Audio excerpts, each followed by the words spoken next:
is the back. And he'll get the carry up the gut. Gains about 2 yards on first down. A crowd of Bulldogs in on the tackle. And overall, this Auburn offense, they've got plenty of weapons, Coach. Well, keep your eye on number 47, John Samuel Schenker. He's their tight end. He had over 100 yards receiving last week. He's not much of a golfer, as you can tell by his name, but he is an important piece to this offense, in particular in play action. I'd love to get him out on the course just to double check. The rumor is he's a scratch golfer like yourself, actually. Well, then Schenker is not the way. You know what? He's going to get extra shots every time he gets plays. It shouldn't be John Samuel. It should be John Non-Schenker. A little trickeration here. It'll be Bigsby to the outside, and he's forced out of bounds short of a first down. This Georgia defense. Look, Brian Harsin talked about it. Aaron, 3.5 yards is good against this group. Well, you just saw the speed of the secondary and the linebackers there, but Nakobe Dean, you turn on the film, it's hard not to catch this guy. In coverage, when he decides to blitz the quarterback, he's going to be eyeing Bo Nix. It's going to be interesting who's faster when Bo does pull it down and run. Third and short, they've got the speedster Shivers in the backfield with Nix. Man in motion is Hudson. First real test against this Bulldogs front. Nix to go to the air. Lofts it. Complete over the middle. Hudson got a first down. That is a great throw to start the game for Bo Nix. He was in rhythm. His footwork was sound. He has been so often just wanting to run from cover and go laterally, Aaron. This is exactly what you want from your young quarterback to start the game. Well, it's also a big catch for Hudson. I mean, you saw last week, dropped on a skinny slant. These receiving, Bo needs some confidence, but I think these receivers as well need to make plays like that to gain some confidence themselves. First set of downs for Nix. Play action. Plenty of time. Now he'll evade. Chased out of the pocket. Nix makes something happen with his legs and then tried to throw it away. It was nearly picked off. He got just enough away to force it out of bounds. Anderson was in the area. These are the kind of things that make Mike Bobo pull his hair out. We saw him yesterday. He doesn't have much left. No, that's because of me mostly, I would say. But you just got to let it go. I mean, you throw the ball 1 yard out of bounds, might as well throw it 5 yards out of bounds in that situation. But as we see right here, his ability to extend plays, but then also the speed of this Georgia. And there's Mike Bobo right there. He's wearing the hat because there's not a lot of hair up underneath it. But one heck of an OC. Mike Bobo, offensive coordinator for the great Aaron Murray at Georgia. Another running play. We'll see plenty throughout the day on both sides of the field as Sean Shivers tried to go up the gut. And Adam Anderson, the first one there, one of the heart and souls of this Georgia defense. Well, right now for Auburn, this is where they feel like they can move the football inside, outside zone because they can get double teamed. It's hard to move Jordan Davis one-on-one, but if you can get a guard center working to the second level, that's where they feel like they can move him a little bit. Not so sure about going side to side. And I like the idea. Go right at this defense. Auburn just above 50% on third down on the season. 3rd and 6, they'll hand it off again. Nice hole, and it's going to be close. Looks like it's right at the yard to gain. Austin Troxel gave a great block for Shivers to slither through. Hey, this is exactly what Auburn's recipe for success has to be. Run the ball. See if they're going to grab this first down here quickly. Bigsby is back on 4th and short. Go up the gut, and the big man's got it. You know, Brian Harsin said it yesterday. We are going to be aggressive. He talked about trying that pop-over kick last week.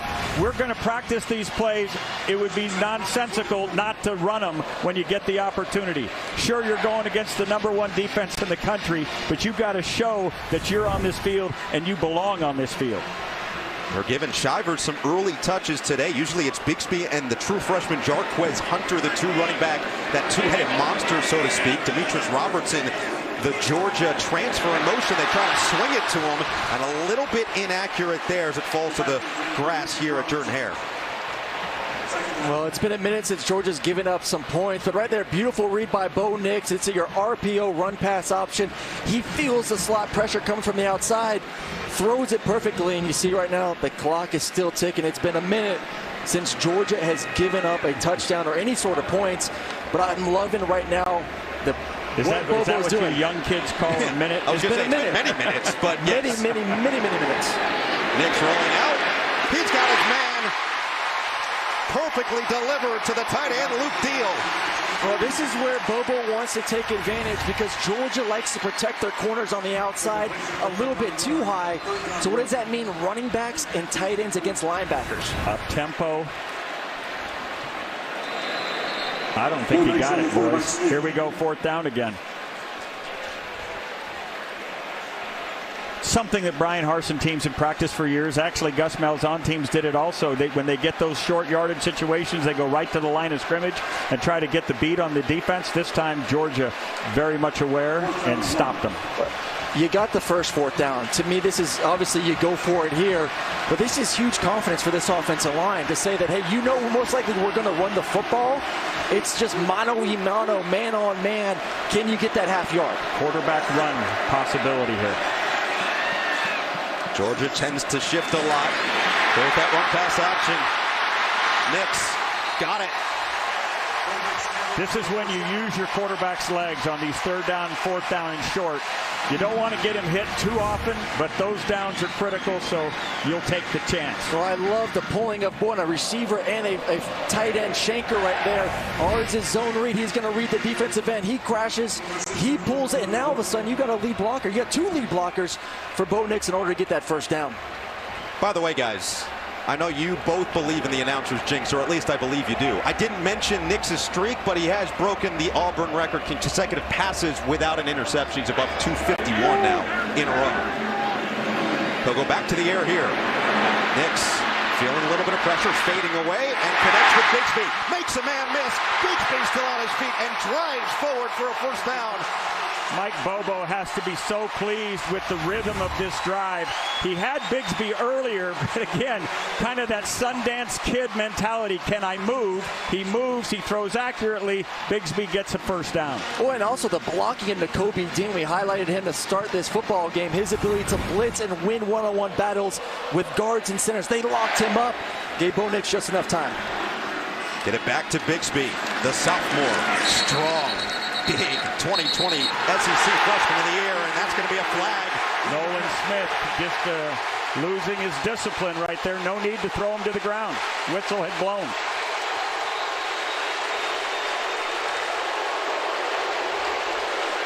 We were wondering how this environment was going to impact Georgia, and so far, it's been all Auburn. Well, this is Georgia's first real test on the road. Over. Unnecessary roughness. Defense number 4. Certainly not knocking the official here, but sometimes officials get caught up in the emotion too. You see that play probably 100 times and 50 times it did get called, not 100. In today's game, I disagree in the fact that they're protecting players, especially quarterbacks, but I think overall, you're in a rivalry game. It's a quick whistle, and these guys know that on defense. You got to be smart. You can't be giving up free plays like that and free yardages, especially when you're in the red zone. But right now, I mean, this is Georgia's opportunity. What's Mike Bobo going to call right here, Aaron? You got to. To me, it's run the football, but get the tight ends involved. Like I said, I love the matchup with Shanker in the red zone against linebackers and safeties. Georgia has been outstanding at keeping opponents out of the end zone in the red zone. Double fake, Nix for the end zone, and Shanker had it, but dropped it for the first score of the game. Well, Aaron Murray knows where the ball's going in the Bobo offense. Tight ends in the red zone, and that's a similar play they hit last week versus LSU. You sneak them on a wheel route, and what Bobo always told me, big guys, fullbacks, tight ends, don't make them jump. Put it on their chest. Make it easy for the big guy, but still he should have been a touchdown. Should have thrown it over the other shoulder. He made him turn. You got to catch the ball, though. Yeah. You got to catch the ball, though. 100%. Spoken like a true quarterback. Always catch the ball. I know. I'm standing next to 2 quarterbacks. We're going to hear a lot of that today. Nix lost the football, picks it up, and then loses it again. It's scooped up by Georgia. Big play by this Bulldogs defense. These are the plays that Bobo and Harsin were waiting for. Like, you go out there and you want to be a playmaker, but sometimes don't make a worse play. Don't turn a bad play into a catastrophe. We'll see if he was down. There's a potential he was down before the ball came out. I think the ball's out. But this is exactly what we talked about. Live by the sword, die by the sword. I'm interested to see if it's a forward pass. I think they need to look at that.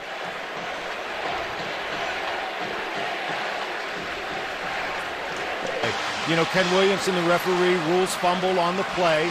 As we look at the end zone shot, we can clearly see that before Bo Nix gets to the ground, his arm is moving forward. It's very brief, but a forward motion. It's a forward pass. He's out of the pocket. The ball doesn't get back to the line of scrimmage, so intentional grounding is the proper call after review. So it'll set up 3rd and goal from just outside the 15. They'll swing it to Shivers, and he gets back inside the 10, but it'll bring up 4th and goal and a decision here for Auburn. Oh, you kick the field goal, you take the points, but I just want to know during that commercial break, the conversation, I can hear it in my head right now between Bobo and Bo Nix and Harsin and Bo Nix about you're in the red zone, points are almost guaranteed. Play smart. Let our defense, same thing with Georgia, let the defense win the football game. Points are valuable right now, and we're about to see maybe, does that streak those minutes? 3-0 Auburn on a 24-yard field goal from Anders Carlson. But look at what happened last week. Carlson was 1 for 3 because of this. First, a long field goal that just sails wide right. But more importantly, a second attempt closer towards that red zone, blocked by that LSU attack. And, Coach, you pointed this one out. This was some initial pressure by Georgia. Well, Georgia is just absolutely so powerful up front. You can see the push they get, and those hands get up, and they get a piece. That's got to get shored up by that interior, that Auburn protection group. Not to mention last week against Arkansas, a 37-0 win. Dan Jackson blocked a punt for a touchdown. As we get set to see Georgia's offense for the first time, it'll be Carlson sending it deep. Zamir White and Kieris Jackson there to receive for the Dogs.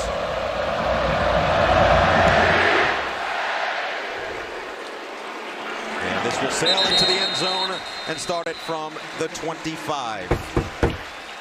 Our lineup presented by Papa John's as we take a look at starting quarterback for the Georgia Bulldogs, Stetson Bennett. Well, for many, Stetson Bennett's lasting memory is the 3 interceptions he threw in Tuscaloosa a year ago. But for Bulldog fans, they know they've been much more fond memories. He this year is already averaging like 8 yards a carry. His legs will be a part of the game. He's a game manager, yes, but he's been managing brilliantly, 70% as a passer. 2 tight ends here. Bennett will go out of the gun with White standing to his left, and they hand it off to the junior, who plunges forward for a gain of 3. Tony Fair makes the tackle. Aaron, here's our Papa John's Georgia offense. Well, Brock Bowers at the tight end position has actually been tremendous. They'll move him around. Auburn this year has not been great defending these tight ends. Have given up 14 receptions to tight ends already this season, one of the premier guys in all the SEC. Bowers, a true freshman. The coaching staff has called him a special type of player, and he has proven them right so far this year. Stick with the ground game. White once again, and he is bottled up. Auburn's defense wants the country to know they have that side of the ball as well. One of the guys to watch today is number 9, Zacoby McClain. Just a brilliant sideline-to-sideline player. He's tied for the lead in tackles for the Tigers. And remember, he missed 3 quarters because of the targeting penalty at Penn State. A really, really good player. We'll see him play on Sundays eventually. Defensive coordinator Derek Mason was singing his praises yesterday. 4 wide receivers set now for Georgia on 3rd down and 7. James Cook is the running back in motion. Bennett's going to throw. Fires over the middle. It's complete, but short of the first down. He found his man, Ladd McConkey, but it'll be 4th and short and likely a Georgia punt. Well, how awesome is it? You get to 3rd and long situations. This is what you want for Auburn's defense. Stuff the run on 1st and 2nd down. Make the quarterback, Stetson Bennett, beat you with his arms, and there's still a lot of question marks about the youth of these receivers for Georgia. What a great job to start this game for this defense. A great play by Zion Puckett in man-to-man coverage, getting that tackle before the sticks. Camarda comes on for the... He told me he didn't want to go just anywhere. He was looking for the right fit for him as a player and as a new father. He found that alignment in Coach Harsin in Auburn. He joined the Tigers shortly after the start of fall camp, immediately made an impact. So here we have it. Robertson going up against his former team. He told me he's so excited to be going up against those players. He said, those are my boys, guys. He is also excited to go against his old coaches who had nothing but high praise for him. Well, it's funny, Jenny. We were talking to Coach Bobo, and Bobo was actually picking his brain about the personnel, the secondary for Georgia, what their strengths, what their weaknesses, where can we expose this team that really has not been exposed on the back end at all. We asked Bobo, have you asked Demetrius how he's feeling? He goes, honestly, no. He's so mature that I didn't even think it would faze him.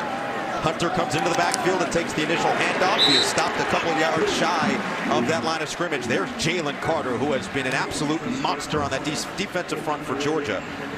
This is rare air for Georgia. They haven't been behind. This is unique. We'll see how they respond. Quick snap. Nix with plenty of time. Now will scramble. Here's what he does so well.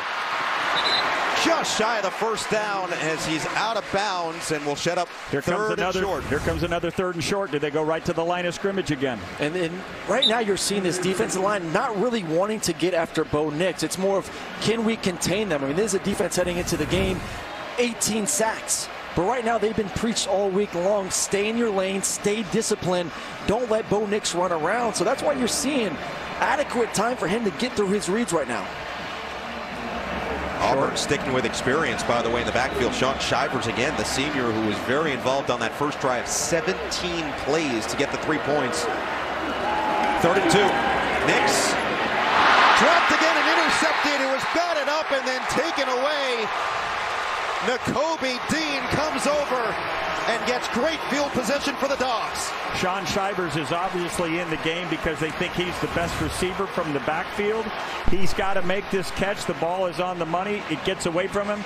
And the speed of Nakobe Dean is on display again, Aaron. It was an accurate pass, but it was a fastball. I mean, that ball has had some heat on it from Bo Nix. Just like with the ball to the tight end, with backs and tight ends a little bit more accurate. That's his first interception in a long time. He broke the record. Now he has to start over again and see if he can break it once again. But I thought a little bit too much heat on that one.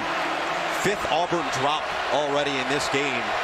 And that's just the feel and pressure of that Georgia defense. Just the thought process, knowing they're going to be there every step of the way.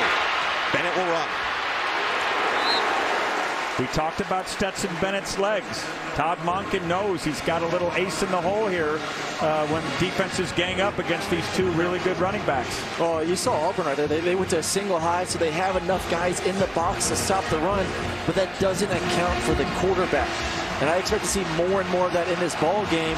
Get to single high, put an extra defender in the box, but defensive ends have to be wary of Stetson pulling the football and running.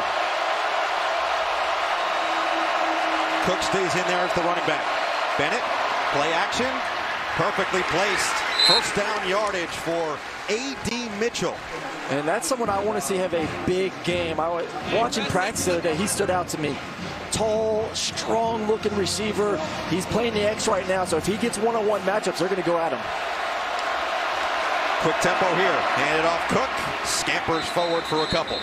One thing we've seen in the Georgia offense in the last couple of years is the ability for the quarterback in the RPO world, run-pass option, to take what he thinks are gimmies.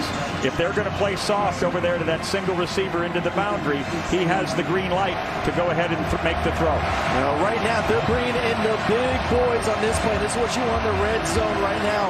Justin Robinson on the outside. Washington, the big tight end, number 0, has been banged up, getting back into the swing of things. See if they get them involved down here. Zamir White is in. He had 2 touchdowns last week. Looking for more. Keeps the legs churning and all the way through the 5. Marcus Harris, the first one there for the Tigers. This is where power ball becomes the advantage of the Georgia Bulldogs. The size of their offensive line is superior to the Auburn defensive line. It wasn't always there that way when Derek Brown was in the middle of that Tiger defensive front. But this group has to stunt a little to make up for the lack of size. Well, they're going a little bit smaller now with 3 receivers on the field. They're going to spread you out. And don't forget Brock Bowers on the backside. He's a threat one-on-one. Pressure comes off the edge. Bennett rolling, firing, incomplete. He was looking for A.D. Mitchell for the 2nd time on the drive, and nice pressure and nice coverage by Chandler Wooten on the backside. And man-to-man coverage, and great job by Bennett. Nothing's there. Throw it away, move on, get this thing tied up most likely with the field goal. But tremendous job of sudden change for this defense. A turnover, short field, you come out there, give up a few plays here and there, but you buckle up inside the 10-yard line and force a field goal. The junior, Jack Podlesny, comes on for a 22-yard attempt looking for the tie. And he splits the sticks. The interception sets up great field position for Georgia. They capitalize and knock things up. First quarter, tied at 3. America! After the past year-ish, everyone deserves something new. So, AT&T is giving everyone. This kick from Camarda.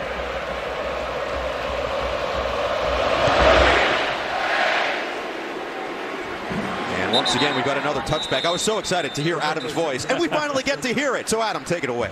Hey, Noah, it's great to hear your voice as well. And Oklahoma trailed the Red River Showdown 28-7 after the first quarter, tied at 48 in the final seconds, and this completes the largest comeback in rivalry history. Kennedy Brooks directly to the end zone. Most points in rivalry history as well. Sooners still perfect, guys. I think that Neuheisel's one. BJ still alive back in studio? Is everything okay? Is he doing all right? Who delivered mouth-to-mouth resuscitation to Brian Jones? Who lost the coin flip?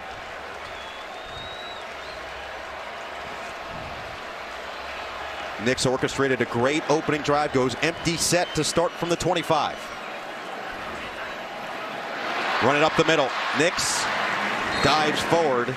And just trying to make something work to get something going here. Well, and Bo Nix needs to eliminate some of these questionable plays. Just throw the ball out of bounds. Don't give them an opportunity. And don't turn a bad play into a catastrophe.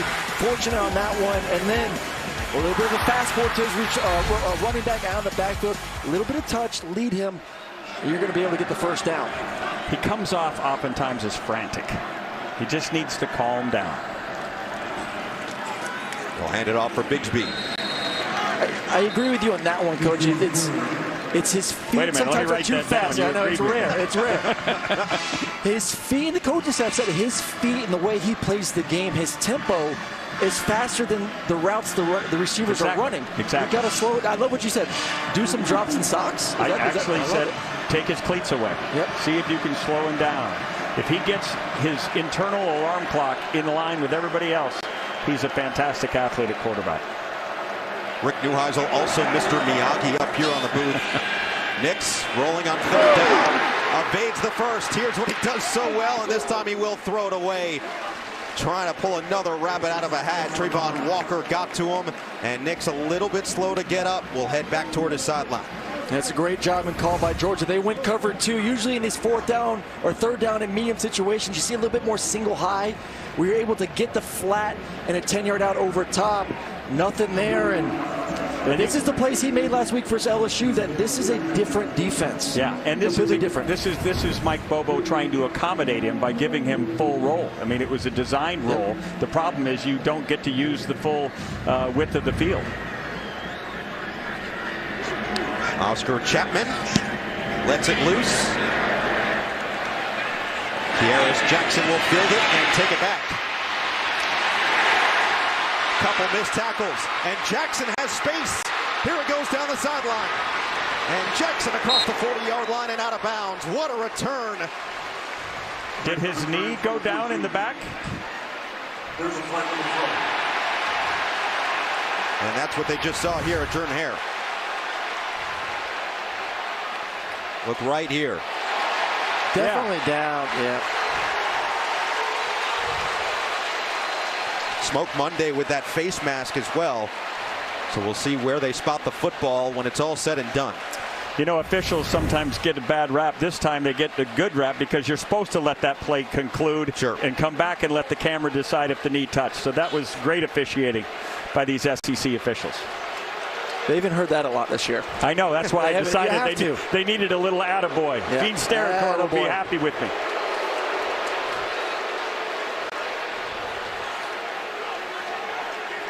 Once again, Jackson's knee touches here. Monday was dragging him from behind. By the way, Smoke Monday and Anders Carlson probably got the two loudest cheers from the fans pregame as they were announcing the starting lineups for Auburn.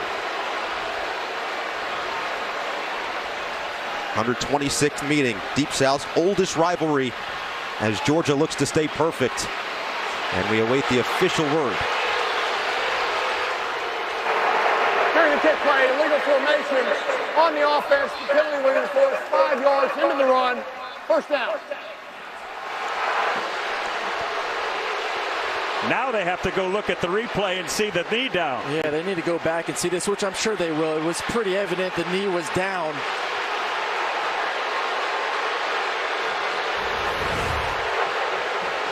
I mean, I don't know how much more. Just when I was trying to give him some love. Right there. They'll get it right. This is what the camera crew, and that's why we got our great CBS guys. Atta baby, Aaron. See, the maturation you is outstanding. I learned from the best. Calm. We'll bring Gene in here, and just to reinforce what we believe we already know, Gene, it looked like Jackson was down before he made that initial run. So, sure, the penalty will still apply, but you have to spot it back here. Is that correct? That's correct, Noah. Yeah, they'll go back to the 14-yard line where the runner is ruled down by contact. Then they'll enforce the 5-yard illegal formation on top of the end of that run, which will give Georgia the ball 1st and 10 at the 19-yard line, I believe. Gene, just from a mechanic standpoint, shouldn't the replay official have signaled down that was the case in terms of the knee being down before there was an announcement that was going to move the ball literally 30 yards away from where his knee went down? Most definitely, Coach. Anytime replay initiates, you want them to finish all of that before the referee makes his formal announcement, so we're not into this this delay that we're experiencing right now. You want to gather all the information, and then once we make the announcement, we want to get back to playing football again. By the way, Gene, we'll send you Neuheisel's address for whatever bribe you offered him to praise the officials. Whatever it is, we'll get you his address. It'll be there, Noah, for sure. I'll take anything I can get from Coach, guys. Gene, the dancing machine. The best, the best. We are blessed to have him. The best. So as of right now, the initial call was Georgia ball right at the 50. And after review, during the punt return, the runner was ruled down during his initial return. However, there was a foul for illegal formation on the kicking team. That penalty will be enforced in the previous spot. 5 yards, and we'll repeat 4th down.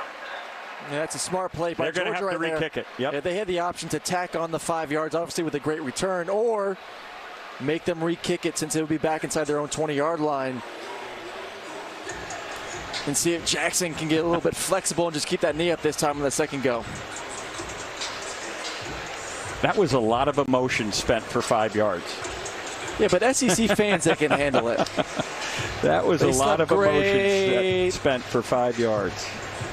A Saturday in the South. So now 4th and 9 for Chapman. Averages about 44 yards per punt. Has gotten 6 of them inside the 20 on the season. The sun has been a little bit of an issue for these returners coming this way. Just on a line drive, and Jackson's going to go retrieve it once again, let it bounce, and out of bounds right around the 30. So that's where Georgia will get started this time around. Wednesday at 10 Eastern, one of CONCACAF's most heated rivalries is renewed as El Salvador takes on Mexico in World Cup qualifier action. Watch on CBS Sports Network or stream it live on Paramount Plus. So for Georgia, they got points off the interception on their last drive, and Stetson Bennett has settled in. His first start last year was against Auburn back at home, and now doing it in front of 88,000. This is a completely different environment now. Completely different. Right now, 13 personnel for Georgia, 3 tight ends on the field. Cook, the running back. Play action for Bennett. Lofts one. Over the head. His intended target was Cook coming out of the backfield, and Smoke Monday was there to blanket him. Well, that's the problem with back shoulder fades. You have to let the quarterback stop you. Right there, Cook anticipating the back shoulder. He starts to slow down, and then his Stetson Bennett thinking he's going to blow right by Smoke Monday. You run until the quarterback stops you with the throw. I like that matchup, though. I like these tight ends and running backs against Smoke Monday. So now a 2nd and 10. Kendall Milton, they'll fake it to him. On the run, complete. First down yardage, McConkey. Sprint out, come back out. When your hips settle, you let go of the ball. McConkey makes a nice body catch. Just beautiful play. Move the change, and Bennett is going to stay in the air. Going a deep ball. He's got separation. Perfect placement. Brock Bowers, the tight end, just making plays every week. It's a great play call. They go fast. They fake the screen to the outside. Have a skinny post by number 1. Bowers comes on a wheel route right around there. Beautifully thrown ball. Great job holding him up as well. Back under center. Another pass play. Bennett wisely throws it away. Wise decision. They were trying to go a little bit play action, come out there, see if they get that comeback out to the field. Stetson Bennett right now is just managing this game beautifully, and he's saying, manage this. He says, I can throw the ball down the field. This has been a nice play drive for Todd Monken, and he obviously has great confidence in his quarterback. Well, they had to open it up a little bit. I mean, right now Auburn's saying, we believe you're going to run the ball on first and second down, so they're stacking the box. I love the fact Monken coming out, throwing the ball early.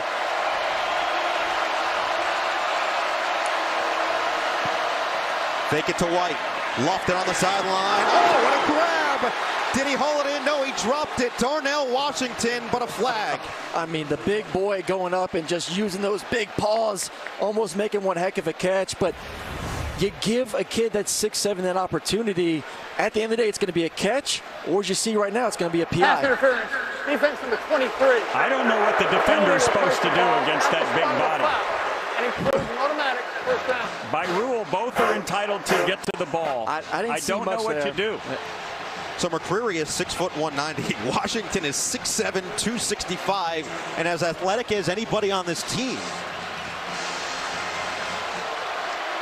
First action in a while for Washington, who is highly touted out of high school, but has dealt with a number of injuries since arriving in Athens. They'll go back under center, and this time to the ground. Zamir White, no room. Could be the last play of this first quarter here at Jordan-Hare. We expected a back and forth affair between number 2 Georgia and number 18 Auburn. That is what we have gotten in front of 88,000 faithful.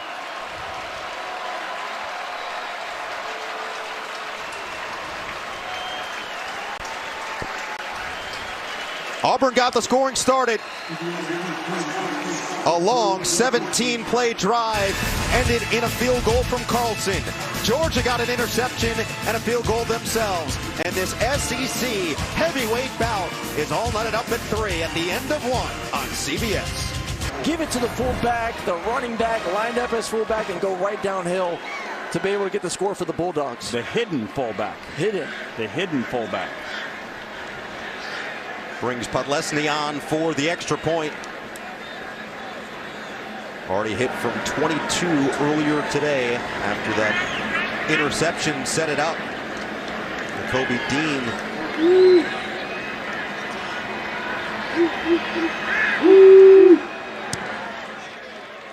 Sneaks in there. 7-point Georgia lead.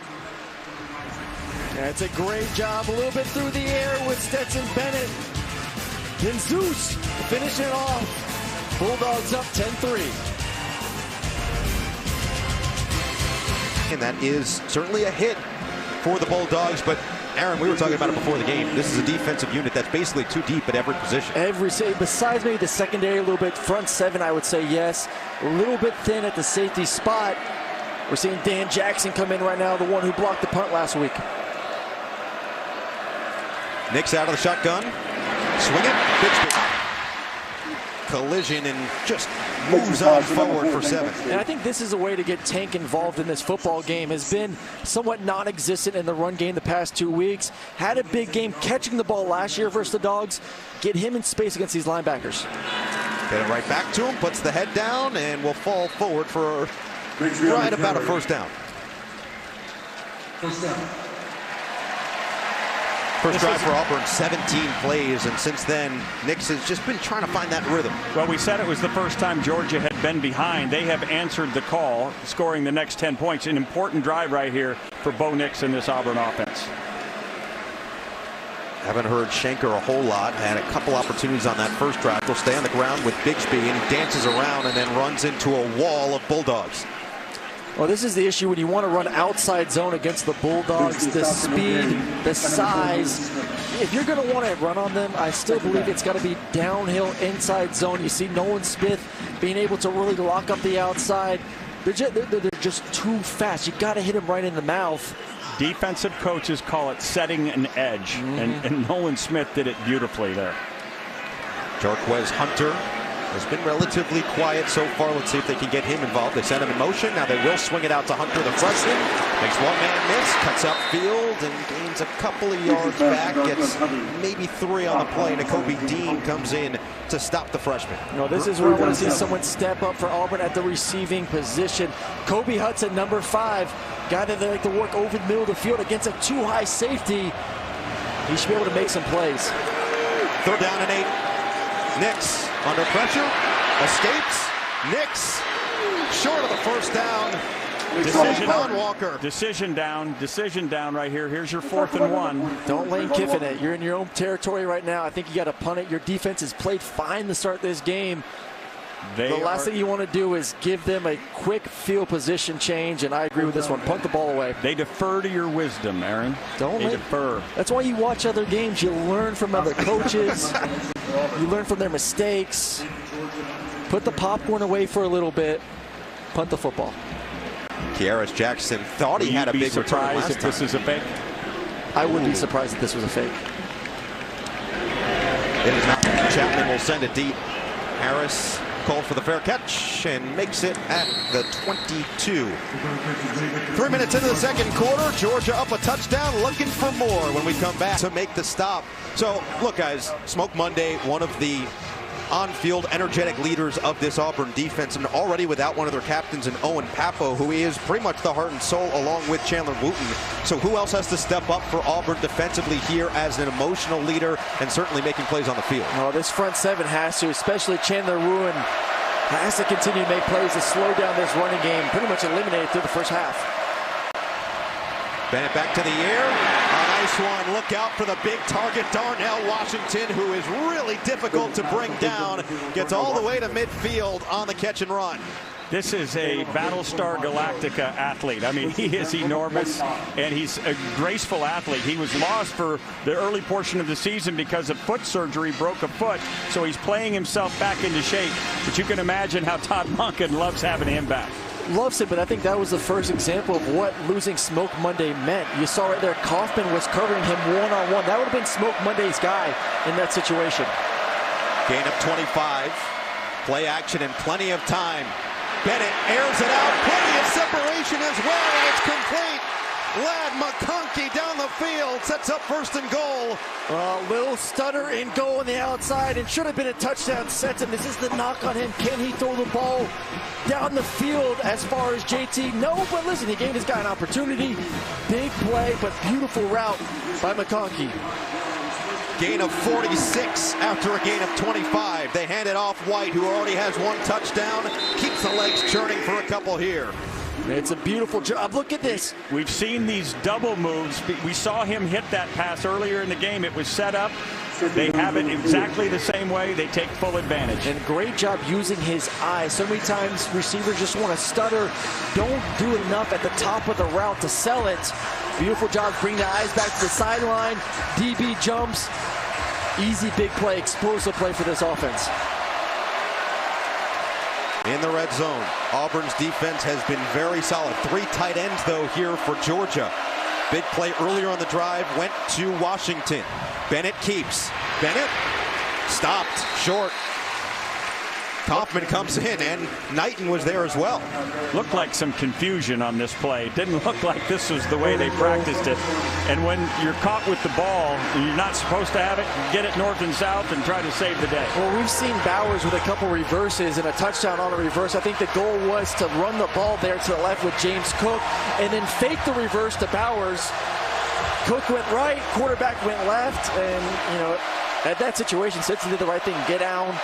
Get back to the line of scrimmage. Huge down for this Auburn defense.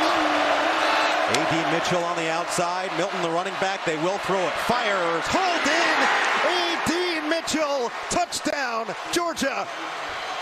Just a beautiful angle route. He starts in on a hard charging slant, puts his foot in the ground and returns. And just it's too much for Roger McCreary to hang on for that long. They really love number 5, A.D. Mitchell. Promising future. Beautiful route. Sells it to the inside. Chris Carter. No points. can't do much better than that, can you? It's almost perfect. All right, let's go to that Affleck trivia question. Rick, I feel like you were confident. You felt ready to go. You felt like you had it right at the top of your mind, on the tip of your tongue. Dating back to 1892, Georgia and Auburn playing for the 126th time. UNC Virginia, second, tied with those two. Minnesota, Wisconsin. On Wisconsin, on Wisconsin. It's a beautiful singing voice. Dick and Jane right now are at home going, he remembers. I love it. It is true. My parents' names are Dick and Jane. Which is even better. I know. I was this close to being named Spot. Would have been legendary. I mean, you're legendary already. Hunter with a nice run on first down. Stumbles forward for 9. Well, this is what they got to do. Get the big boy back in there. 10 yards per carry heading into this ball game as Hunter get downhill, get to these third and manageable situations. And let's see if we can get Bo Nix back into this game. Get him in some rhythm, easy throws. SEC Offensive Player of the Week going back to the aerial attack. Couple of fakes, couple of flags, and he's dumped in the backfield. This is a perfect example of what plagues Bo Nix. They have a double move called to the top of the field.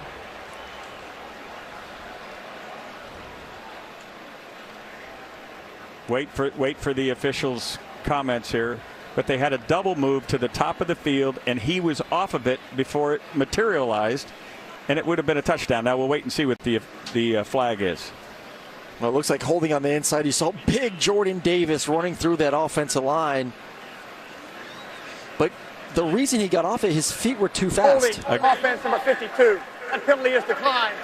Third down. Right there, Bo Nix, double moves take time. You got to be patient. And right now, his feet are telling him to get off of it because they're too fast. You got to slow it down, especially double moves. 1, 2, 3, big pause.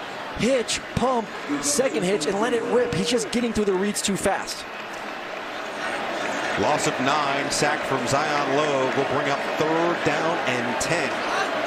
Shivers, who tipped up the pass in the first quarter for the interception, in the backfield with Nix, who will take the shotgun snap and look to throw again. Rolls out and throws it at the feet of Shivers, incomplete.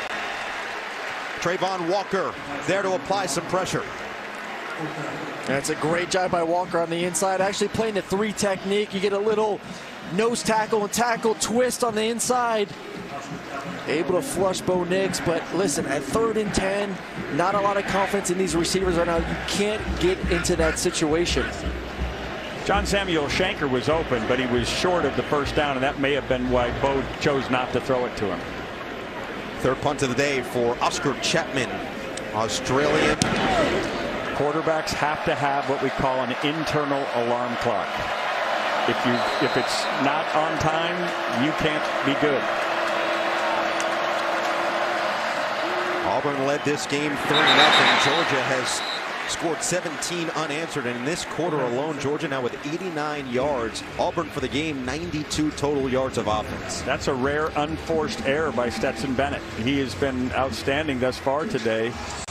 Over 13 yards an attempt going into that particular play. Just got to play catch.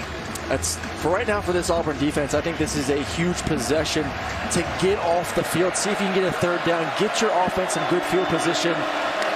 Got to put some more points on the board before halftime.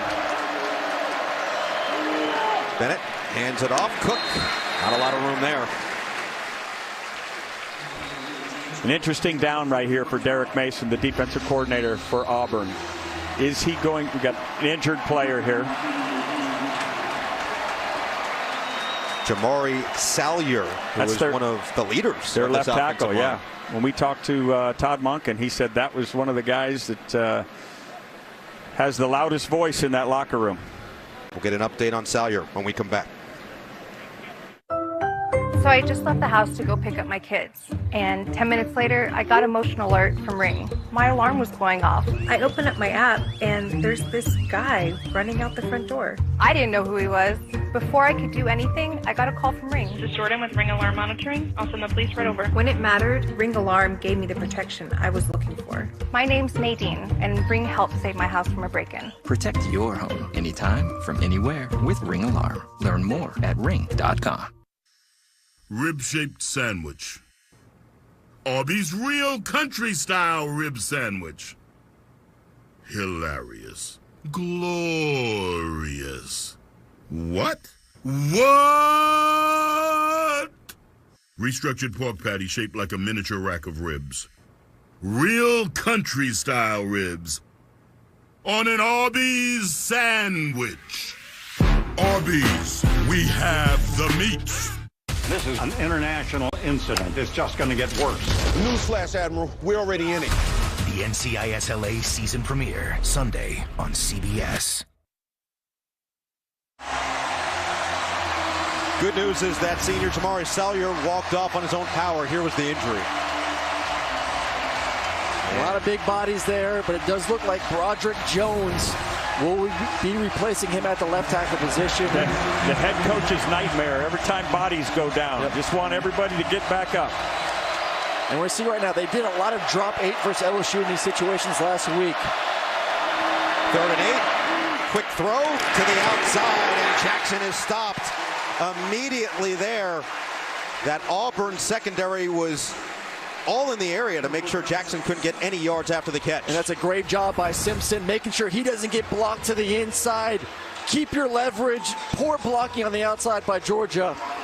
And like I said, that was a huge stop to be able to get your offense, hopefully good field position, get them on the field, and get some confidence back too, because Georgia offensively was moving the ball there in the second quarter. Going back to that concept of keeping the edge. He kept his outside arm free, forced it back to his help. Brilliant play by the youngster. The Georgia transfer, Demetrius Robertson, is back to receive this punt from Jake Camarda.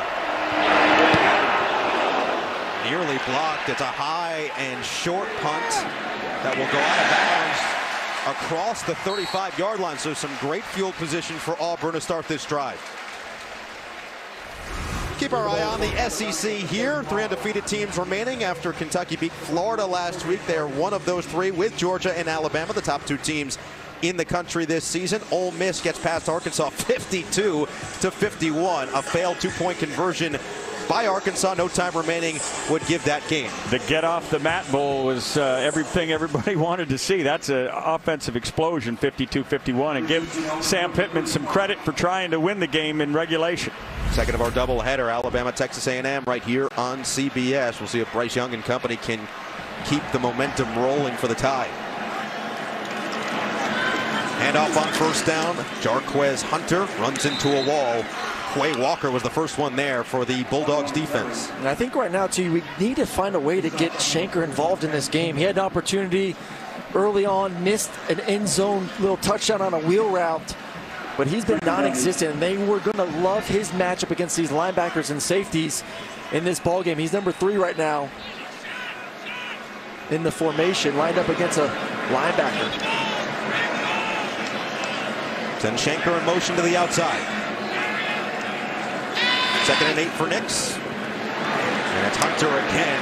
There is just nowhere to run against this Georgia defense. They cover up every potential spot. They are the dance team Dawgs. They are so tied together. They work so well laterally, keeping their shoulders square to the line of scrimmage, knowing where their help is, and then they squeeze it and make unbelievable play after play. Really fun to watch this defense run. So after that efficient first drive from Auburn, another 3rd and long here in their own territory. Dan Lanning and his unit have been fierce once again. Nix fires. Incomplete. Shedrick Jackson was there. It was on the money from Bo. And it's 4th down. And just a beautifully timed throw from Bo Nix. One-on-one. You see the safety rotating to the middle of the field. And it's an easy completion. You have a scholarship to the University of Auburn for a reason. You have to make that football play. And we've seen it over and over. We've seen it in this game. Drop passes. And to me, this goes hand in hand with Bo Nix getting off reads. There just is not a lot of trust right now between him and his receivers because of drop passes, because of long routes run so far this season. Another nice punt by Chapman, and Jackson retreats to get it. And this drive will start inside the 15. Stetson Bennett is really feeling himself today. And he's done a great job. The mailman has been delivering down the football field. Great job holding his tight end up. double move, one-on-one with McConkey. Big play down the field. And then A.D. Mitchell, one-on-one as well on a slant return. Very efficient. And for a game manager against this defense on the road, to be 8 of 12, 135, and 18 yards rushing, that's pretty darn good, Coach. That, to me, that doesn't scream game manager. That screams a guy that has confidence from his coaching staff. This was the exact formula when Jake Fromm was doing so well as Georgia's quarterback. This was keep the throw numbers down, take your opportunities. The run game complements it. It's been brilliant thus far. This time they will go to the ground. And keeping the legs churning is Amir White. He is a power runner, leading this team in yards and touchdowns. Had the one earlier today as well, and gains a chunk on first down. Well, the one difference, though, is that Nick Chubb and Sonny Michel were the running backs in, and they were getting some big chunk plays through the run game. And, you know, Georgia last week, obviously watching the Arkansas game, did a great job with all four guys. But right now it's been Stetson Bennett running the football, leading them with rushing yards right now, and then throwing it as well. And this crowd has really been taken out of it for the most part. Hit as he throws and delivers a dart. Brock Bowers, the tight end, just found himself some space, and Bennett finds his security blanket. If he's not the freshman of the year thus far in the SEC, I don't know who is. He has been outstanding and absolutely exactly what they needed, given Darnell Washington's injury early. This has just been a beautiful wide receiver, kind of skilled big guy from Napa, California. The SEC going out to California and getting guys again. I know Kirby loves going to Napa, and I do too. And that was a great RPO read by Stetson on the inside slant from his big tight end. Who doesn't want to go to Napa for a recruiting trip? Play action Bennett. Finally forced out of the pocket. And gets a couple yards before having to step out of bounds. And this is the big difference between Stetson Bennett and JT Daniels. The ability when nothing's there. It's a two-man route, max protection. Auburn drops back in coverage. There's no one there. JT at quarterback, and I'm not trying to create some issues right now. They would have been a no-yard game. Stetson's ability to run the football when things break down and to get you positive yards is something that they love when he's back there.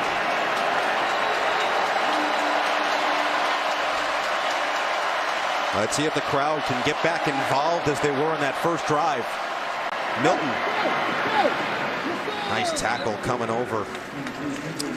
I feel like this is a big down here, fellas. It's 3rd down and 3. Then back 88,000 fans here at Jordan-Hare Stadium as Georgia will punt it after an Auburn timeout. Loss of 11 on the sack from Leota.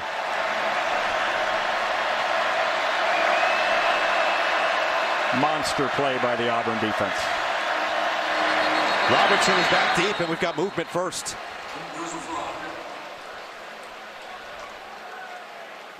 Did somebody draw him off?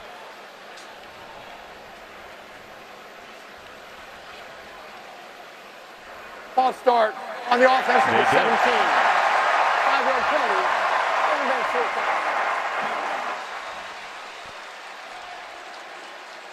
Crowd is making a difference down the stretch in this second quarter. We were waiting for that 12th man, so to speak, to really make its presence felt. And it feels like in the biggest moment where this game could shift in either direction, they have come and provided that spark. Robertson will receive. Camarda sends it to him. Robertson lets it bounce, then retrieves it and is slowed down immediately. Jalen Johnson on the tackle. It'll be 1st and 10 now for Auburn. Coming up, Adam, BJ, and Kevin Carter will have first half analysis and highlights from around the country on the Geico Halftime Report. Busy day around college football. Crazy day once again. What else would you expect in October around the college football world? But Bo Nix, who has struggled after a really surgical opening drive, could use some more points before the half. Well, a good thing for this offense and this football team, they have been used to coming from behind the past 2 weeks. Brian Harsin mentioned the 35-yard line as that field goal target line for Anders Carlson. Will be a pass play to start, and Nix will throw it away. Trayvon Walker again with pressure. I'll tell you what, it is a different feel right now, this Georgia front seven, compared to what we saw from LSU last week. And that was the belief. Could they contain him? Can they keep him from doing the miraculous play that we saw versus the other Tigers in the ball game? And right now they're containing him. They're slowing down his running ability. And obviously we know these receivers on the backside for these guys is not getting open downfield. It's too early to abandon the run. 2:25 left. You can't be one-dimensional here. Nix just hit Shivers. This is your point again, Aaron. He's just throwing the ball too hard. I mean, you're throwing to a running back who's got traffic around him. You need to give him something he can catch rather than trying to, knock him down like you're playing dodgeball. Well, he also had Demetrius Robinson coming on a dig route across the middle, and that's an opportunity to let your receiver against cover 2. That's the route. Don't rush it. Let him clear the linebacker and throw it into the open hole that's coming. Just as that last third down was monster, this one is too. They need to stay on the field if possible. 3rd down and 10 for Nix. Lofts one. He's got his man. Shanker again. Make it a big-time gain and a fresh set. Oh, it's 2-man, one-on-one with Quay Walker. And you've got to trust your tight end in this situation. He's the go-to guy. And a lot of people in this stadium just, little breather. It was an absolutely huge play. Absolutely huge play. Longest play of the game. As Georgia calls the timeout, we'll be back in 30 seconds from Jordan Hare. The best thing to order is when you are sitting at soccer practice, order it through your phone while you're sitting there, and then you go and pick it up. But you're much more of a planner than me. I am. And that's what I love about you. Yes. I'm not that prepared. It's more seat in my pants. I got you this. The new iPhone 13 Pro? Just for me? Well, actually, Verizon's giving one to everyone when they trade in their old or damaged phone. Okay, so every sister can get this. Every customer, new and old, can get iPhone 13 Pro on us. Plus up to $500 when you switch.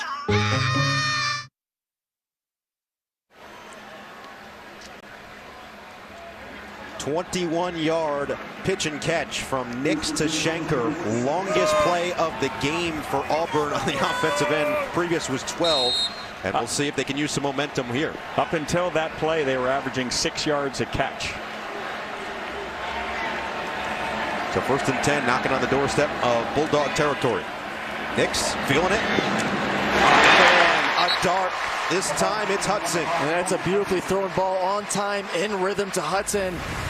And you saw on the back end, defender draped all over Hudson. It's good to see him making some catches this game, some confident catches.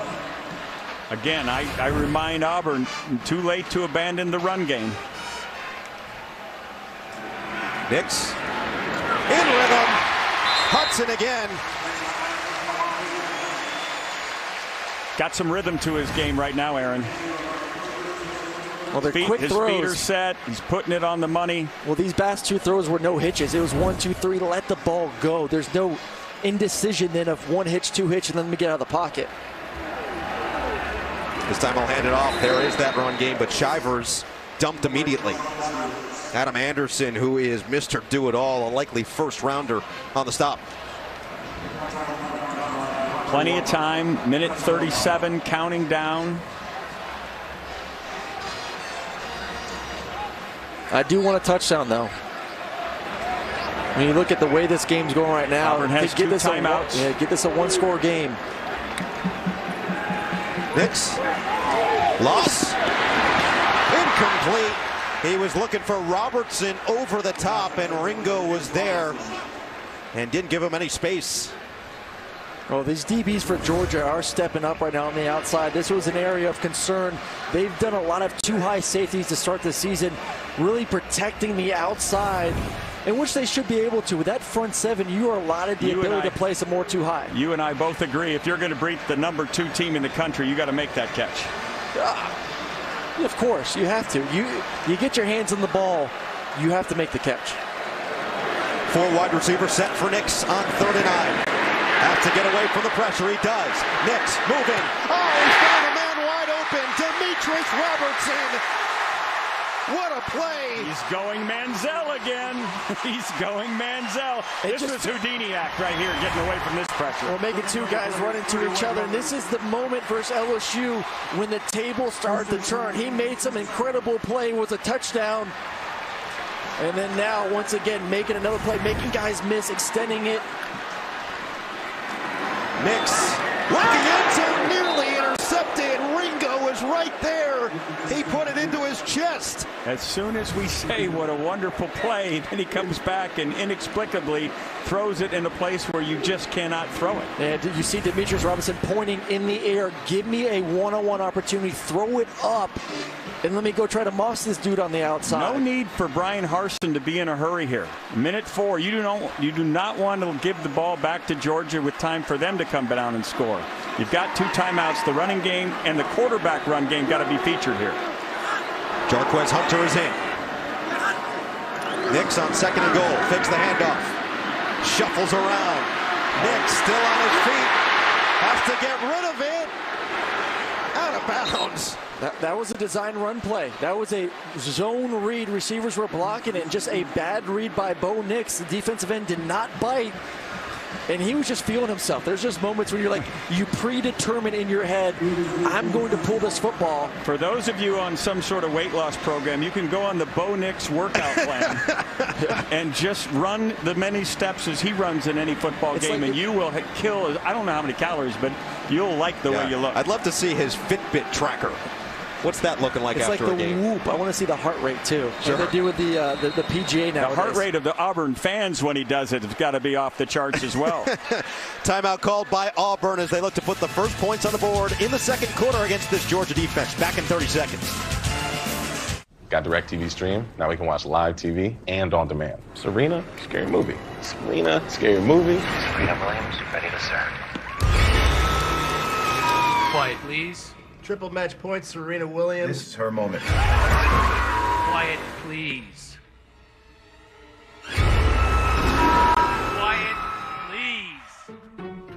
Get your TV together with the best of live and on demand. Introducing DirecTV Stream with no annual contract. Auburn knocking on the door here, called the timeout after Nix evades a sack, runs 30 yards backwards and throws it out of bounds. It was funny talking with Coach Bobo this week on the call, and Coach Arson asked him, hey, what are your top 5 pass plays heading into this game? He said the scramble drill. That's it. Not a play, just scramble drill. Let Bo run around and see if he can find someone wide open. Done it a couple times, did want a big one to get him here inside the 10-yard line. See if there's some magic in those legs and arm right here in the crucial 3rd down. We'll know a little bit about Harsin's appetite for a 4th down based on this play call. Shivers the running back. Schenker is in there, the tight end. Nix to Shivers, and he dropped another one. Nakobe Dean was right in his grill.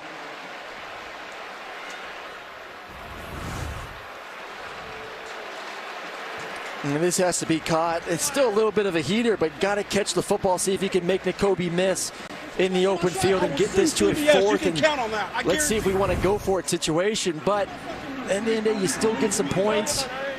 Feeling a little bit better heading into halftime. And Bo Nix made some plays too, which was a good sign. A couple of big 3rd down conversions.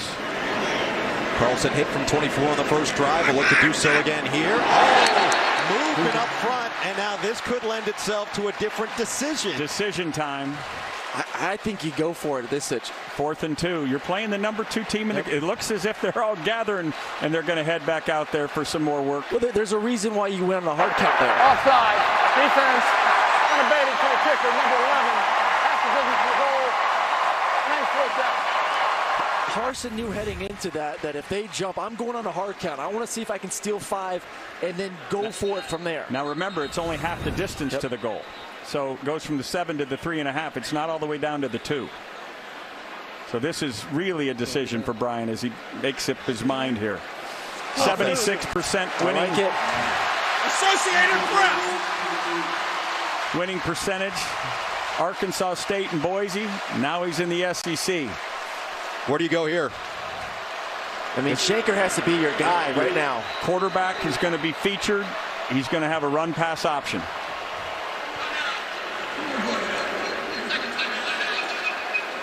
Georgia called the timeout.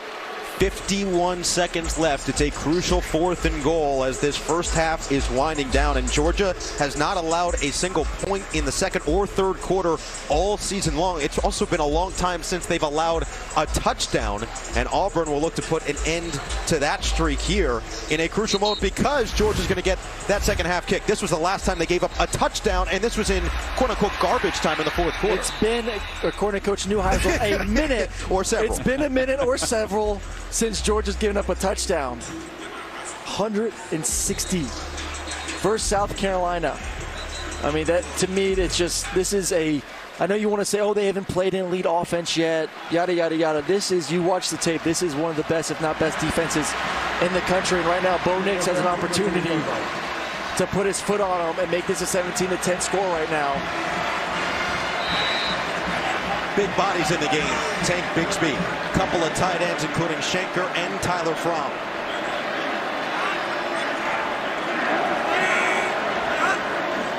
Nix will throw. Nix looking end zone. Incomplete. Xavion Capers, the intended target. It's a great job in the back end. I think it was Breedy, the defensive back there.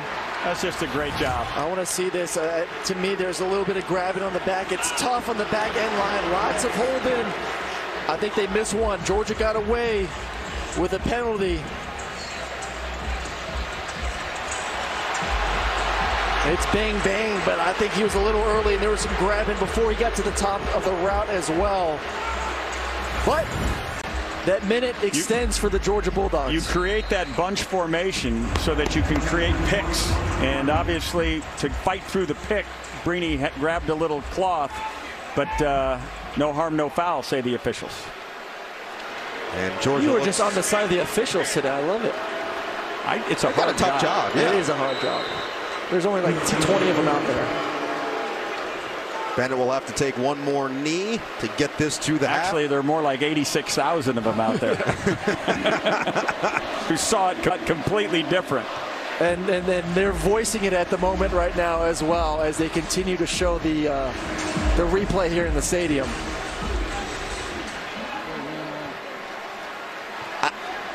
I think we both agree, though, you had to go for the touchdown. I agree. Yes. I agree. You got yourself in a position to get yourself a touchdown, get this thing back manageable, one-score game. You had to try. Bennett kneels it down. And that's the end of the first half. Georgia 17, Auburn 3, as the Bulldogs defense gets another big-time stop at the goal line. For Jenny's halftime interview with Coach Kirby Smart, go to Twitter at SEC on CBS. We now send you to Adam Zucker in our New York studio for the Geico halftime report. All right, Noah, thank you. Proven every bit of it on the defensive end once again today. So Carlson will kick it deep. Kearis Jackson, who had one of his long punt returns called back earlier in that first half, will return. And we'll see if Auburn can make the comeback in the second half. Jackson will take it out to start the second. Jackson will see him, and he is absolutely leveled as he crosses the 30-yard line by Wesley Steiner. So, second half officially underway, and we get you back here at Jordan-Hare Stadium. Welcome back, Noah Eagle. Coach, we've got our QB, Aaron Murray, as well. And Coach, let's start with you. First half thoughts. Well, Auburn got off to a fantastic start. Looked like they were on all cylinders, but since that time, they've averaged just a little over 2 yards a carry. And Bo Nix, unfortunately, is less than 50%. It's not all on Bo Nix, though. He's having some receivers drop some balls on him, Eric. I'm loving the way Stetson Bennett is playing in this football game. Been labeled the game manager. He is not managing. He is dominating right now in the first half. Hands it off to Zamir White, who had the early touchdown for Georgia. Puts the head down and gains a couple to start the second half. That run game for both teams was going to be an X factor, and Georgia has not abandoned it. At times it feels like Auburn has. Well, I think both teams want to get going running the football. It didn't happen in the first half, but this is third, fourth quarter when you start to see the effects. Can we wear down these defenses? But both defenses wanted to put the ball in the quarterback's hands. It's just right now Stetson Bennett played better in the first half. Stick with a hot hand. White makes a cut and keeps the leg going for a first down. Chandler Wooten, the first man there. Let's go down to Jenny Dow. Well, guys, Kirby Smart said something interesting to me. He said, I think both teams look tired and winded. So I asked Coach Harsin about that, and he said, I mean, at this point in the season, we're all exhausted. He said, but they are way more physical than we are, and that needs to change. When I asked about Nix and his play, he said he's doing okay, but guys around him just need to make plays. Exactly what you said, Coach Neuheisel. Maybe switching hats, and remember, guys, when we talked to Kirby Smart yesterday, he said that was his main concern, was having his guys have to play potentially 4 quarters. Most of their games this year, they've had comfortable leads going into the fourth. Their main starters haven't necessarily been out there for the full 60 minutes, and he expected a dogfight today. How do you handle that, Coach? You want to get up and get your backup some reps, but you also need your starters to be able to be conditioned to play 4 quarters. How do you handle that balance early on in the season? Well, playing time is earned, right? You have to earn the chance to get in there, but ultimately you have to have fresh bodies as well, so that's a balance. 2 running backs in. Cook in motion. They do pitch it to him, and he tries to bounce it to the outside. Can't get the yardage. Roger McCreary right there, keeping his outside arm free, setting the edge of the defense, and gives Auburn a chance to stop him here on 3rd and short.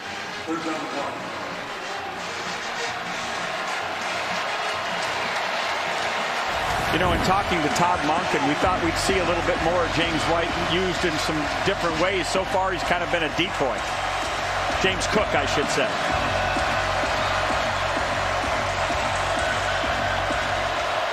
There was a big 3rd down sack on Georgia's last full offensive possession from Leota. Let's see if Auburn can get another stop here. They cannot. Kendall Milton finds some space and a fresh set of downs. Knighton finally trips him up. And a great job by Bowers and Fitzpatrick on the outside. You bring the tight ends in. Guys that are a little bit more used in the passing game. Set the edge themselves, blocking. Allowing Milton to get on the outside to get the 1st down. And right now you see the game plan heading into the second half for Todd Monken. We want to run the football. We want to go down their throat. Love his mentality right now. How about this offensive line as well? Salyer still out, got hurt in the first half, but Broderick Jones is coming on the left tackle, 59, and has done an excellent job. Zamir White, big gain, 11. You can feel the momentum switching to the Georgia run game.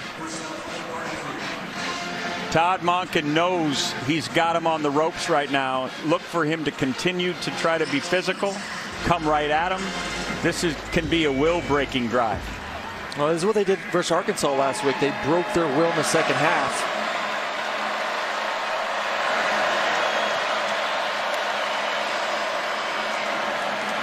If it ain't broke, don't fix it.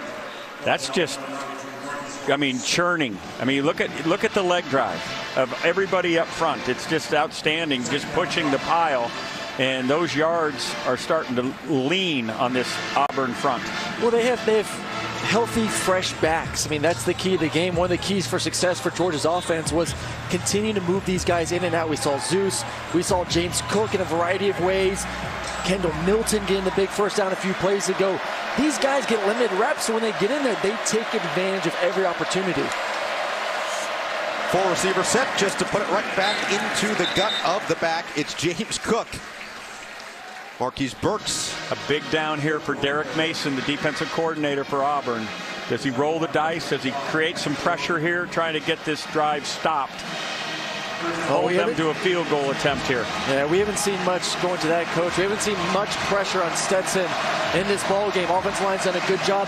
They've gotten the ball out quickly in these situations on flare routes.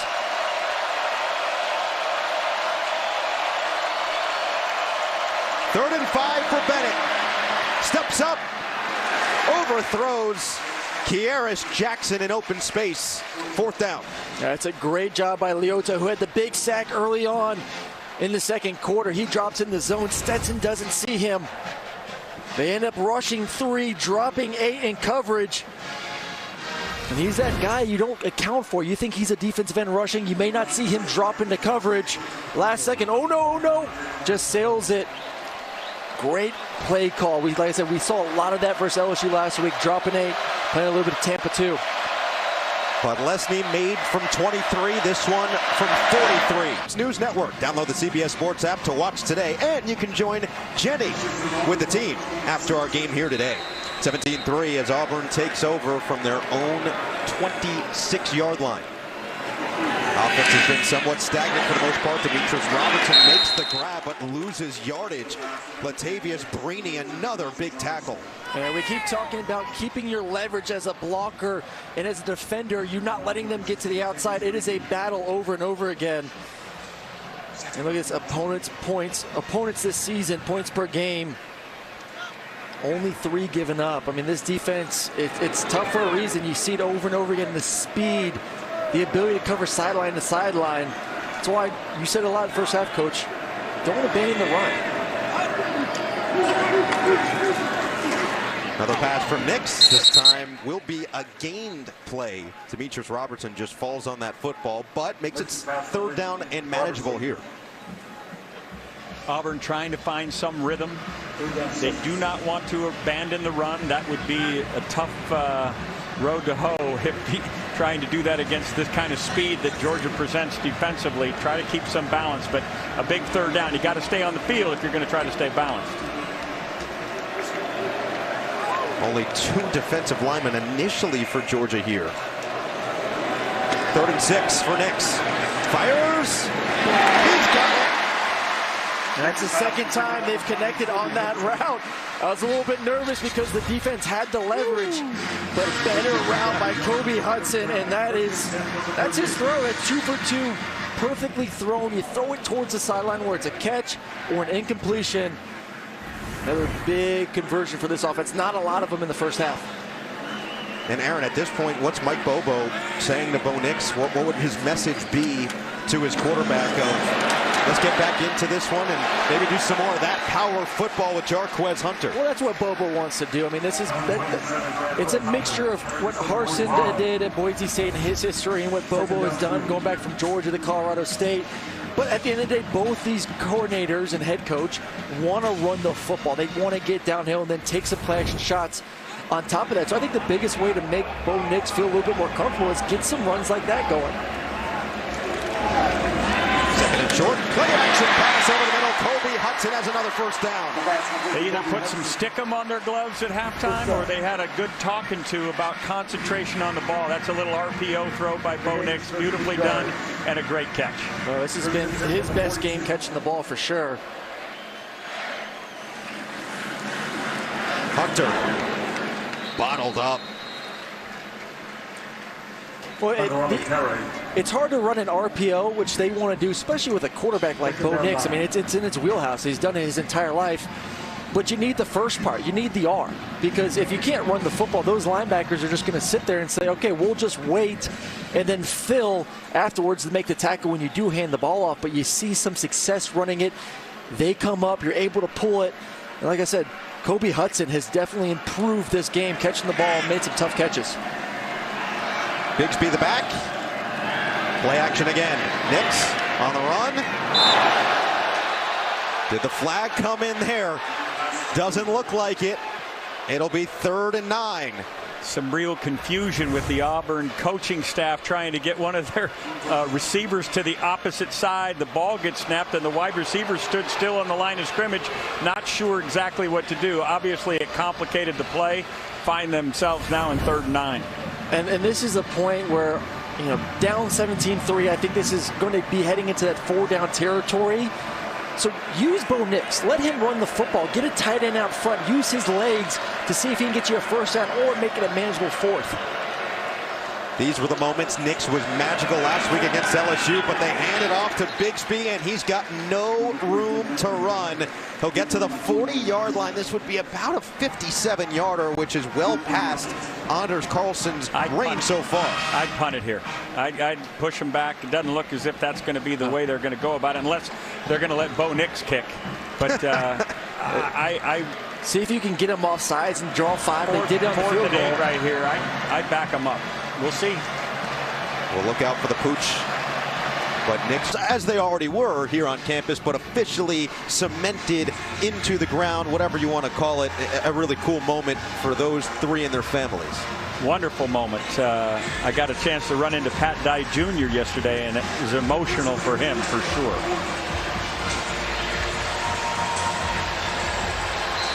Auburn's defense has locked in these last 3 drives after Georgia, and especially Stetson Bennett was slinging it all over the field prior. He will go to the air to start this one and dial up the deep ball. McConkey is open, and McConkey is gone.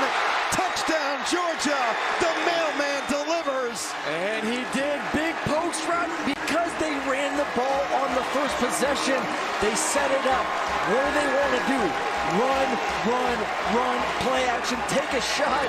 McConkey, the playmaker, the speed down the field. The footwork on the route was just absolutely textbook. He set up a little corner weave and then got across him. Absolutely a beautiful route. Bennett put it out in front. Touchdown, Georgia. He beat Nehemiah Pritchett, and here comes Palesnian for the extra point. Knocks it through, 24-3. 9 seconds later, you blink, you might miss it. Ferris Bueller would be proud. Quick strike, McConkey streaking downfield for 6 more, and the Dawgs in full control in all. And then one-on-one, you see the safeties creeping up against the run. I ain't underthrowing at you this time. McConkey, post route, beautifully thrown. Touchdown, Dawgs. Last week against Arkansas, it was that management. 72 yards, only 11 throws. He's 12 of 17 today, Stetson Bennett. 211 yards, 2 touchdowns, including the 60-yard strike to McConkey. Shivers will take it out here. Patient with it. Shivers upended as he crosses the 20-yard line. The new season of Survivor has begun, and it's a monster. More fun, more dangerous, more difficult to win.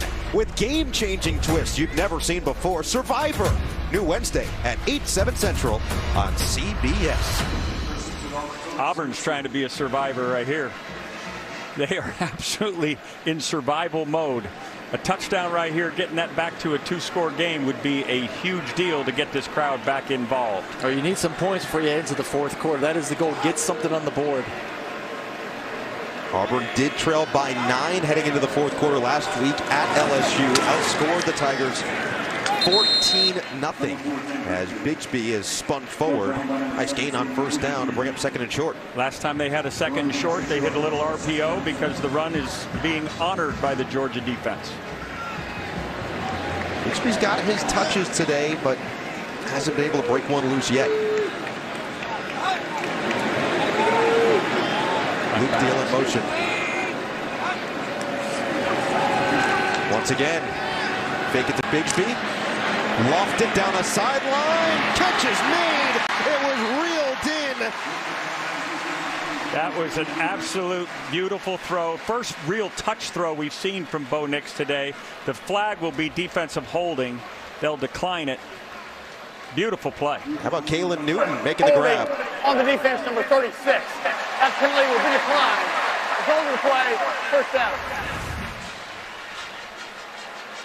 Can you remember another touch pass, Aaron, earlier in the game where he didn't throw a high velocity? I haven't seen many. Yeah, I haven't seen many. That was gorgeous. It means it's in his repertoire. So into Bulldog territory with Bigsby in the backfield.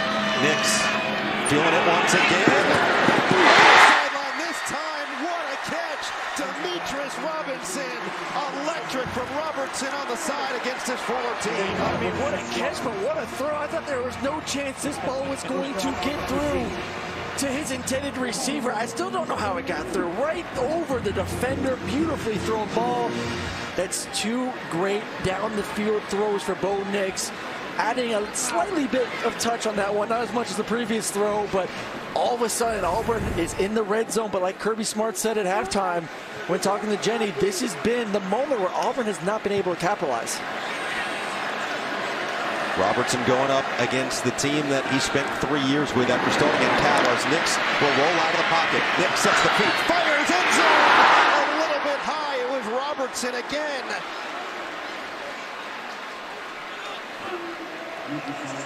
And we've got an injured Bulldog on the field. Lewis Seen slow to get up. It isn't often you get to see people run like Jalen Carter just ran from a defensive tackle position chasing this quarterback.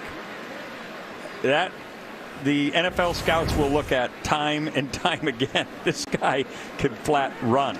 Well, it's like Jordan Davis last week chasing down some. Make a first down so you do not lose any portion of your playbook. You just have to, you just know you're going for 7 points here. There's no field goal involved in this thinking. Shanker, 1 reception, 20 yards, has been non-existent. Led the team in receptions heading into this ball game. Number 47 needs to find a way to get involved here in the red zone. It's been the missing link. Bigsby, the running back. Keep an eye, 47. Shift from that Georgia line. Nix will look to run it. Nix has some space, and Nix.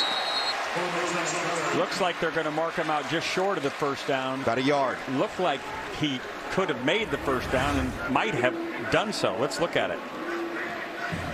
Brahms with a nice block right there, 52 in blue, and just a tad short. They almost always lean it back in terms of the spot when the quarterback goes into slide mode.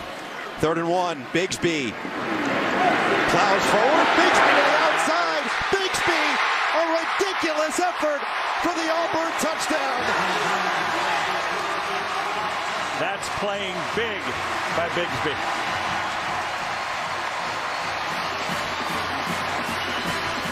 And it ends. Someone scores on this Georgia defense. Tank Man has been quiet the past 3 weeks.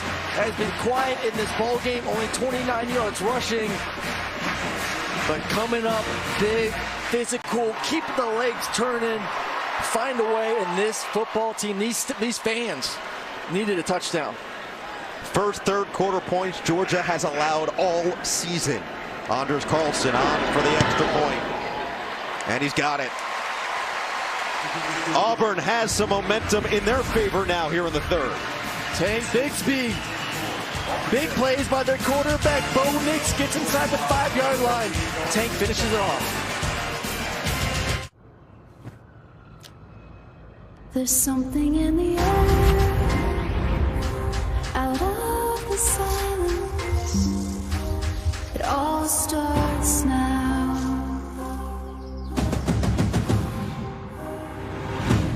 It all starts now.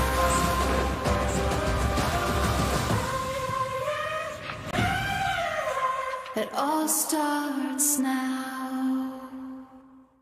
When your family gathers around a shakaroni from Papa John's, you're sharing more than extra cheese and pepperoni.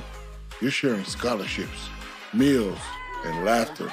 Because $1 from every shakaroni goes to charity. That's pizza with a purpose. USAA is made for the safe pilots, like Matt, who can come to a stop with barely a bobble. With USAA Safe Pilot, when you drive safe, you can save up to 30% on your auto insurance. USAA, what you're made of, we're made for. Get a quote today. Jets, Falcons, wake up with football, live from London. You ain't never seen it like this. Yeah. Tomorrow at 9:30 a.m. Eastern, only on NFL Network. Nice drive by that Auburn offense to get back on the board, and Tank Bigsby living up to his name with that last rumbling touchdown run from just a couple yards out. First touchdown allowed since the 4th quarter, September 18th against South Carolina. Nearly 172 minutes of game time.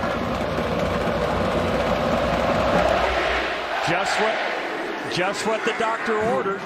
Get back in the game, get the crowd back in the game. War Eagle Nation is back into this thing. Here we go, Auburn! Smoke Monday, if you're just joining us, ejected from this game on a targeting call in the first half. But he is hyping his guys up from the sideline. They have been without their captain, Owen Papo, as well. And the coaching staff has really praised what he's done as a vocal leader. And now the crowd back into it. Stetson Bennett delivered a 60-yard bomb to Ladd McConkey on the first play of the last drive. What does he have as an encore here? Quick pass, Jackson. He's dangerous in the open field, but bottled up down low Todd Monken is respecting this Auburn front. He is giving them all the respect. They shut him down to less than 2 yards a carry in the first half. It looked like the physical toll was starting to wear on him, but he sees him ganging up in the numbers, and he's just going to take the easy yards outside. All it is a numbers game, and if you want to put more guys in the box, we saw in the post route, you add a safety in there, you're going to throw the football. Right now, Georgia's able to do both. White weaves his way through that Auburn defense, has spun down in first down territory. And this is, to me, is what Georgia's offense is. We're seeing this half, able to run the football, get first downs, get the second and short, third and short manageable, play action pass, take some shots over the top. They're working beautifully right now. I think the game plan has been executed extremely well, and Todd Monken has to be pleased with the way it's going here to start the second half. Let's see what Derek Mason dials up for this Auburn defense. Bennett will throw it. Bennett has his target, McConkey again, who's having himself an outstanding game for another first down. McConkey has been Mr. Go-To right now for Stetson Bennett, and he's doing a great job. You win a couple of times over the top. Go ball, stutter and goes, post routes. You're getting some respect for that speed.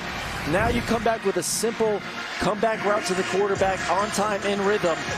I will guarantee you that Stetson Bennett and McConkey have worked a lot of time together in the summer months. Handed up off the middle, and Zamir White pushed backward after a gain of 1. We'll bring up second down and long. Let's go down to the sideline. Jenny Dale, what's going on? Yeah, although this is Auburn's third home game this season, it's the program's first major home game since the 2019 Iron Bowl. Kirby Smart knows it's a tough place to play. He said, in all my experiences, he said, at Auburn, it's been one of the toughest places in the conference. He noted that most SEC schools are loud, but he told me there's something about Jordan Hare here and their incredible ability to affect the game in terms of noise. And guys, they have fired it up recently. The other thing, and I loved what Coach asked Derek Mason yesterday about whether or not they take it personally that all the praise has been on the Georgia defense side of things. He said, absolutely. You never want to settle for second when first is available. This is the time on third and short. Big moment here. Third quarter. 2-score game. This is the time to show. It's put up or shut up moment for this Auburn defense, and I love them. I think they are excellent. But if you want to win, you got the crowd noise behind you. You got the 12th man on your side. You got to step up and make some plays. Big opportunity for the Tigers. Bennett keeps lots of open space. Bennett into the secondary. Look out, and he's tripped up from behind. What a play call.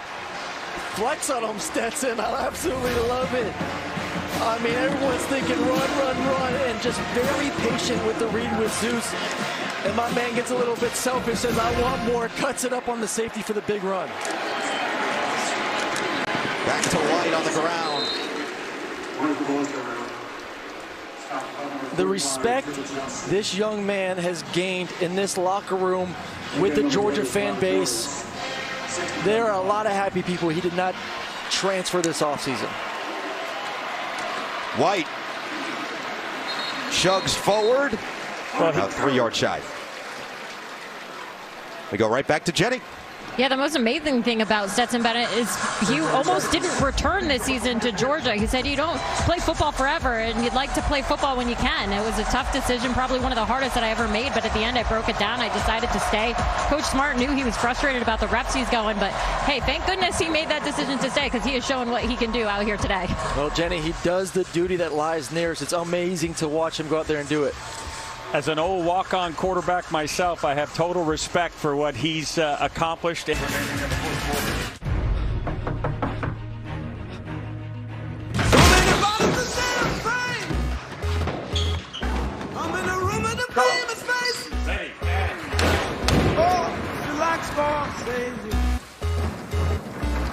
it sure is like a movie.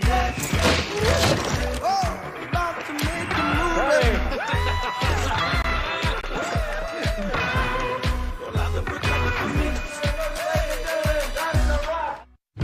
Oh, when my Marco's craving hits, it really hits. but it's easy to satisfy with large 2-topping carry-out pizzas for just $8.99 each. And I'll eat a slice on the ride home. Nice. Marco's. Pizza lovers, get it.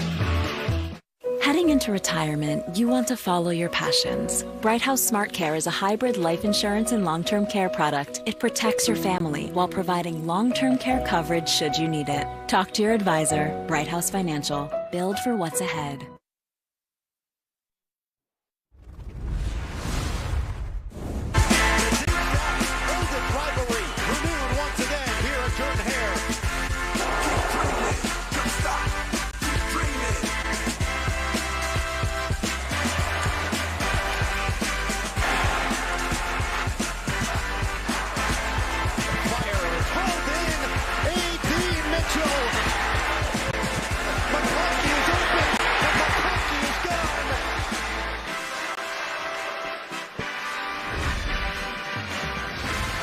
That was a look at our Ally Bank game recap. 27-10 as we're just a couple seconds into this fourth quarter, and Stetson Bennett has just been awesome.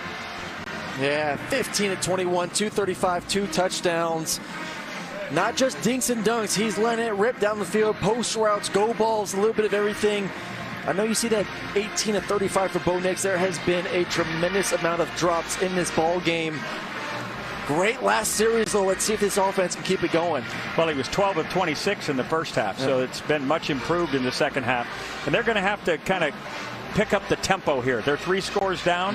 We're in the fourth quarter. Plenty of time to get this done. It's happened before many times in college football. But look for Brian Harsin and Mike Bobo to increase the tempo.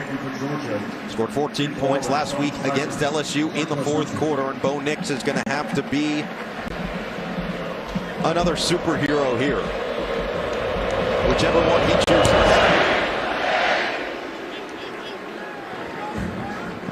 Another touchback and a 25-yard start for Auburn.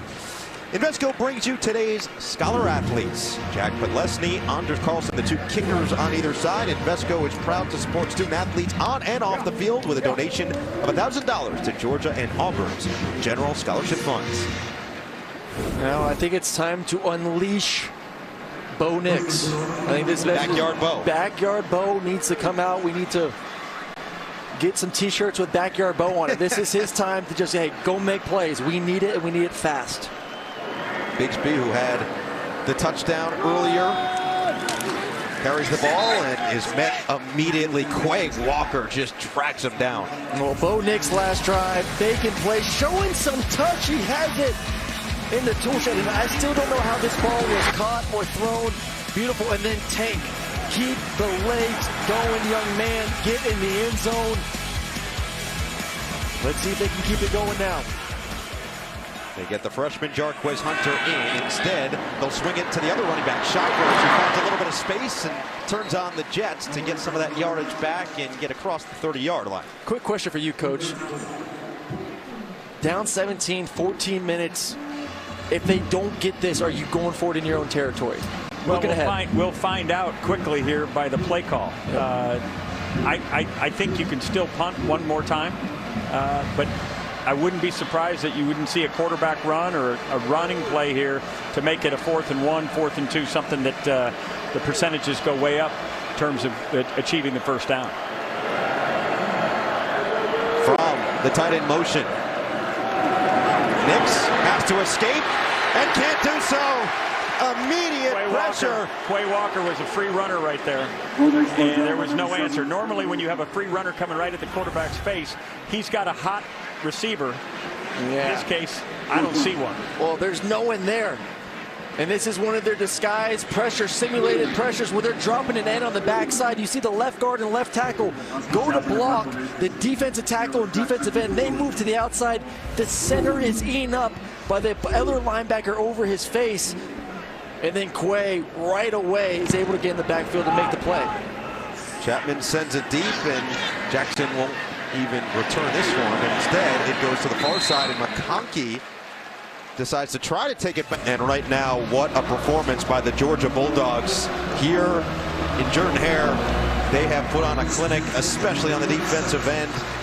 Allowed 3 points on the opening drive. Since then, it's been pretty much all Dogs. And we'll see how they handle this. Just under 13 to play. Stetson Bennett has been masterful. Hand it off to Milton, and Milton cuts once, surges forward, gains 9, and we go down to Jenny Dell.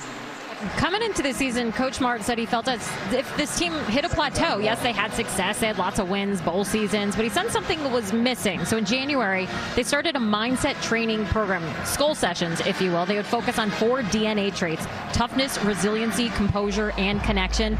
Coach said he sees such a change. He's never felt a team more connected than this squad. More after this play, guys. 3 tight ends. And we'll just hand it right back to Milton.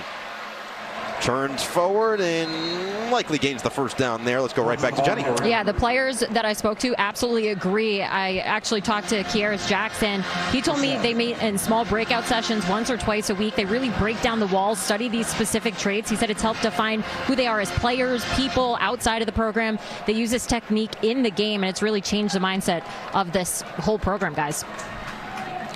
The Georgia rushing game averaged less than 2 yards a carry in the first half, 1.9. This second half, over 7 yards a carry.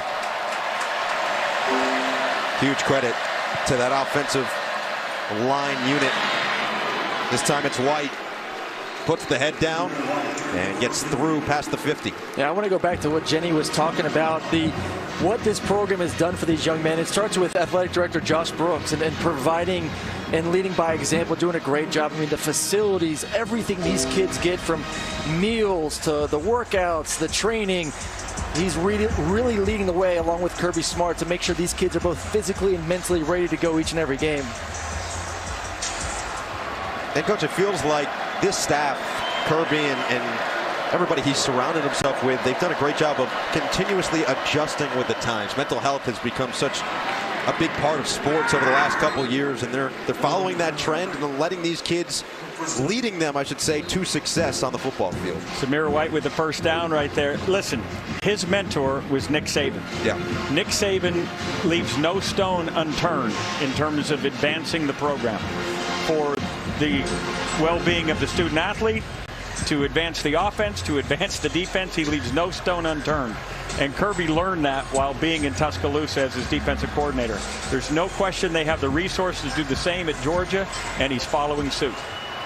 I also love what he said when you asked him about trying to be a little bit more explosive offensively. He said, well, we feel like we can win with our defense, with our line of scrimmage. That's exactly what they've done. And they've had some of the explosive plays today as well. So what he said is, hey, Rick, did you see that game against Ole Miss?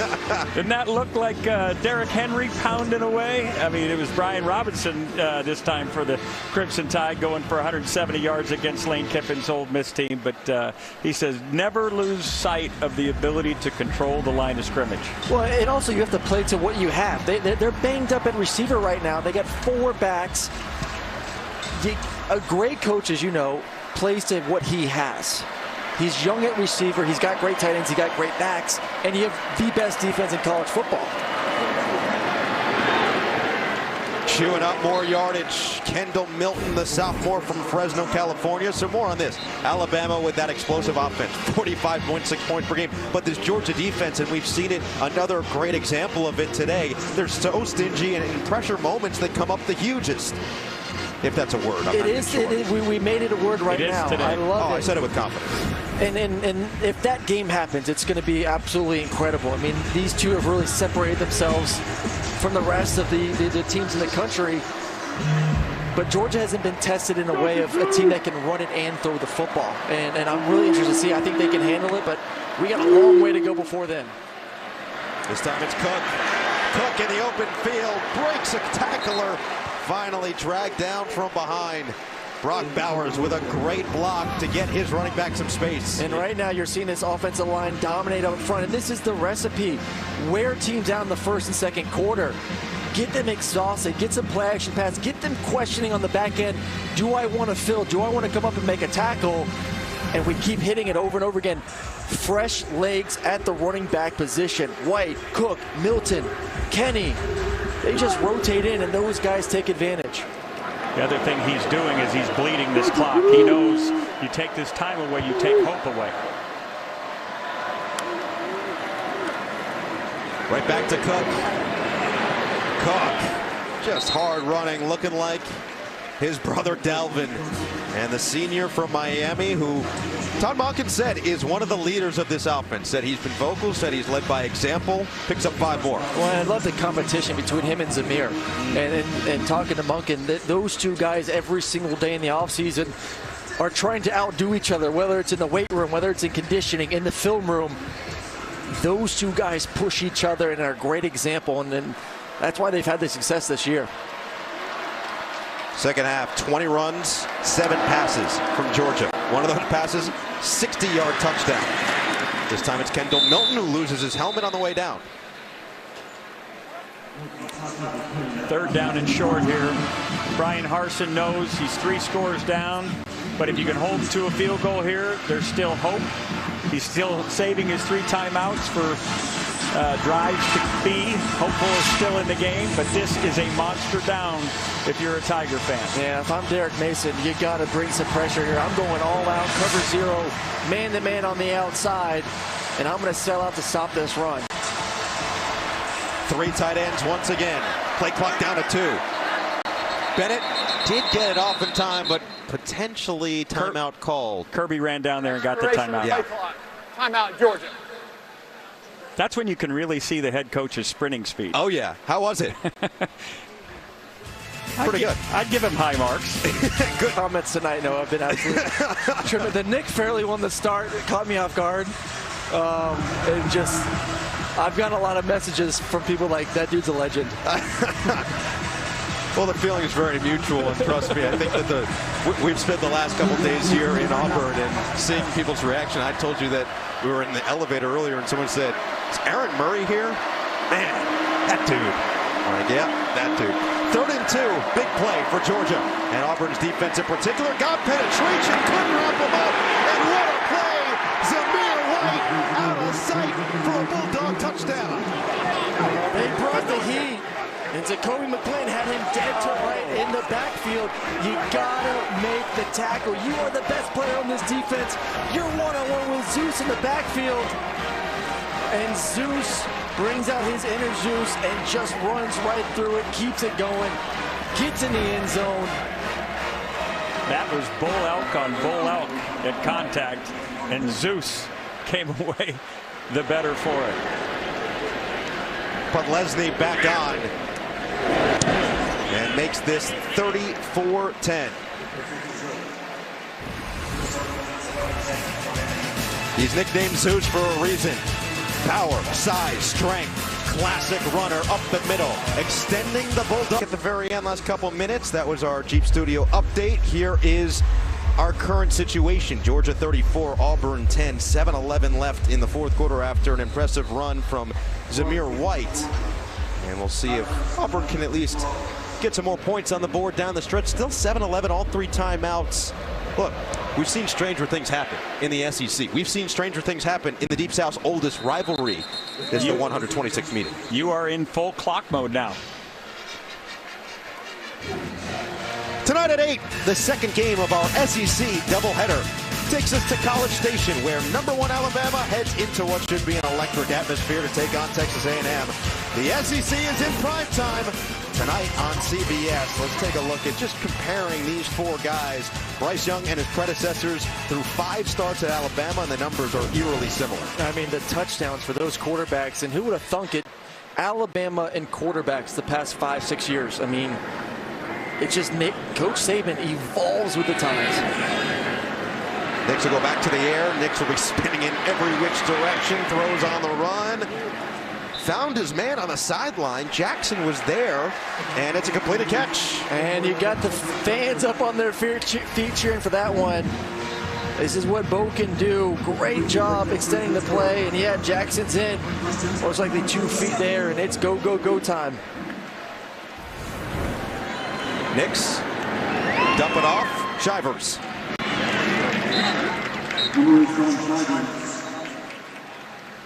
So what are some of the positives now if you are Auburn to take away? Look, Georgia, we know how good this team is. They're #2 in the country for a reason. Their defense is basically leading in every statistical category. For Bo Nix, for this running game, for Mike Bobo, what can you take from this game, positive or negative for that much, leading into next week? Well, the second half got much better in the throw game. The receivers made the catches they should make, and it shows what's possible if they can stay in there. Obviously, they're disappointed in their run output, but they're playing against the top defense in the country, at least statistically right now. So they've just got to become more balanced, which means more consistent, which means more play action pass. And they do got to make some more plays. Let's not forget. I mean, they dropped a not wide open, but a big 4th down conversion. Then Georgia next play goes over the top for a huge touchdown. I think the receiving position has to continue to evolve. Nix extends. And then nearly brought down he is. The initial contact was Jalen Carter, who does a little dance on the ground and then eventually dragged down by Robert Beal. And Jalen Carter, one of my favorite players to watch on this Georgia defense, and became more famous last week for his block as a fullback. But you see these guys continuing to work the speed of those big guys up front. A little bit too much for Bo Nix. His instincts are to go backwards to try to create space, then he can ramble from sideline to sideline. He's got to learn to climb in that pocket and create opportunities for himself. It's been a busy day for Oscar Chapman, and sends another one to the 35. Fair catch made. Jackson. Everyone's got something to hide in the new Paramount Plus series, Guilty Party. Kate Beckinsale stars as a discredited journalist contacted by a young mother convicted of murdering her husband. The new original series, Guilty Party, is streaming October 14th, exclusively on Paramount Plus. Some fans have stayed here at Jordan-Hare. Such a big game when these two get together. Just the 126th meeting, but it's been Georgia who has really dominated the last couple, 4 in a row, 16 of the last 20. And a lot of credit, sure, to the defense, but Stetson Bennett as well. Just calm, composed, collected, very different from that first start last year against Auburn, where he was solid, but he wasn't quite as comfortable as he looked today. Well, and the consistency with the running game. Georgia first half, 36 yards rushing. Second half, 152 yards rushing. They stay committed to it. Todd Monken said, we're not going to go away. The goal is to wear this defense down, rotate these backs, get the offensive line going, similar to what they did versus Arkansas last week. You saw it, 152 yards. And it helps when Stetson's able to take some shots down the field, too, to loosen them up. Big game for Kentucky tonight. They've got LSU, and then Kentucky goes to Georgia next week.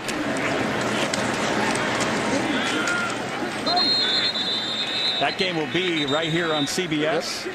And if Kentucky finds a way to dismantle the Tigers of LSU tonight, that's going to be a monster game in Athens.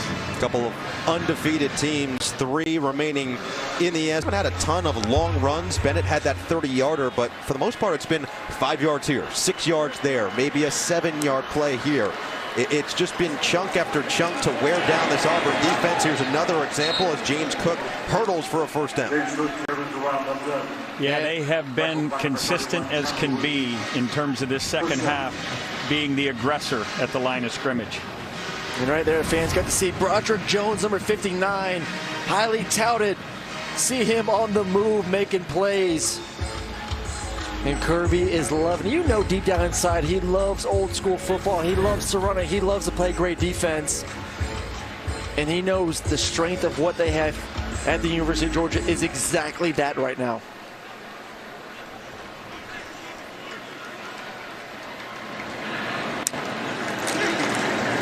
Edwards shuffles the feet. Runs into that wall. So let's revisit those keys to the game from earlier from both of you, and I'd say you were both on the money. Yeah, Georgia, they're spreading the love, which is what they love to do. They got plenty of talented backs, and then contain Bo Nix, negative 16 yards rushing. Huge game for that defense. You can see Auburn was unable to run the football, less than 2 yards a carry.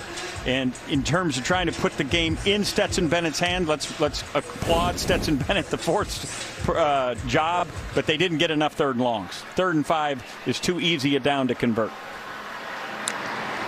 Love what Kirby Smart said about having his two quarterbacks. He said that they're both leaders on this team, and it's easier when the situation is the fact that one of them is injured, and they've been lifting each other up, Bennett and JT Daniels. But at this point, the way Bennett has played, he's gunning for this job long term, and we'll see in the weeks to come whether or not that will be the case. Under 3 to play in this fourth. Auburn calls the timeout for 2nd of 3. Dear college sports, there's light at the end of the tunnel. A return to normal, and all we love about sports. You've instilled resilience, focus, and selflessness in us. We've put those lessons to work. We've found strength and unity in each other. You continue to take us places we never imagined. You bring out the best in us. So when we look forward, we see the light at the end of the tunnel. We see a better world for all of us and for college sports.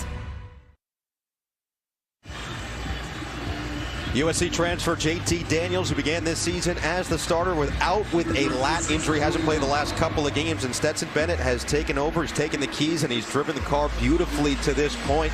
Kirby Smart told us yesterday that he thinks that half the time his guys don't even know who's in at quarterback. They just trust that either one of them is going to get them the ball, which is obviously a luxury to have. But with the way things are going, Stetson Bennett could be earning himself a full-time role. It's going to be a tough decision, and we'll see what this penalty is.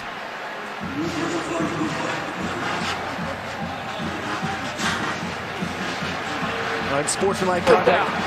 Going to give Georgia the first down, and Auburn makes a good play and then shoots themselves in the foot, unfortunately, and Georgia will continue this drive. But going back to the discussion about the quarterback situation, it's a great luxury to have, knowing the confidence in Stetson from this football team.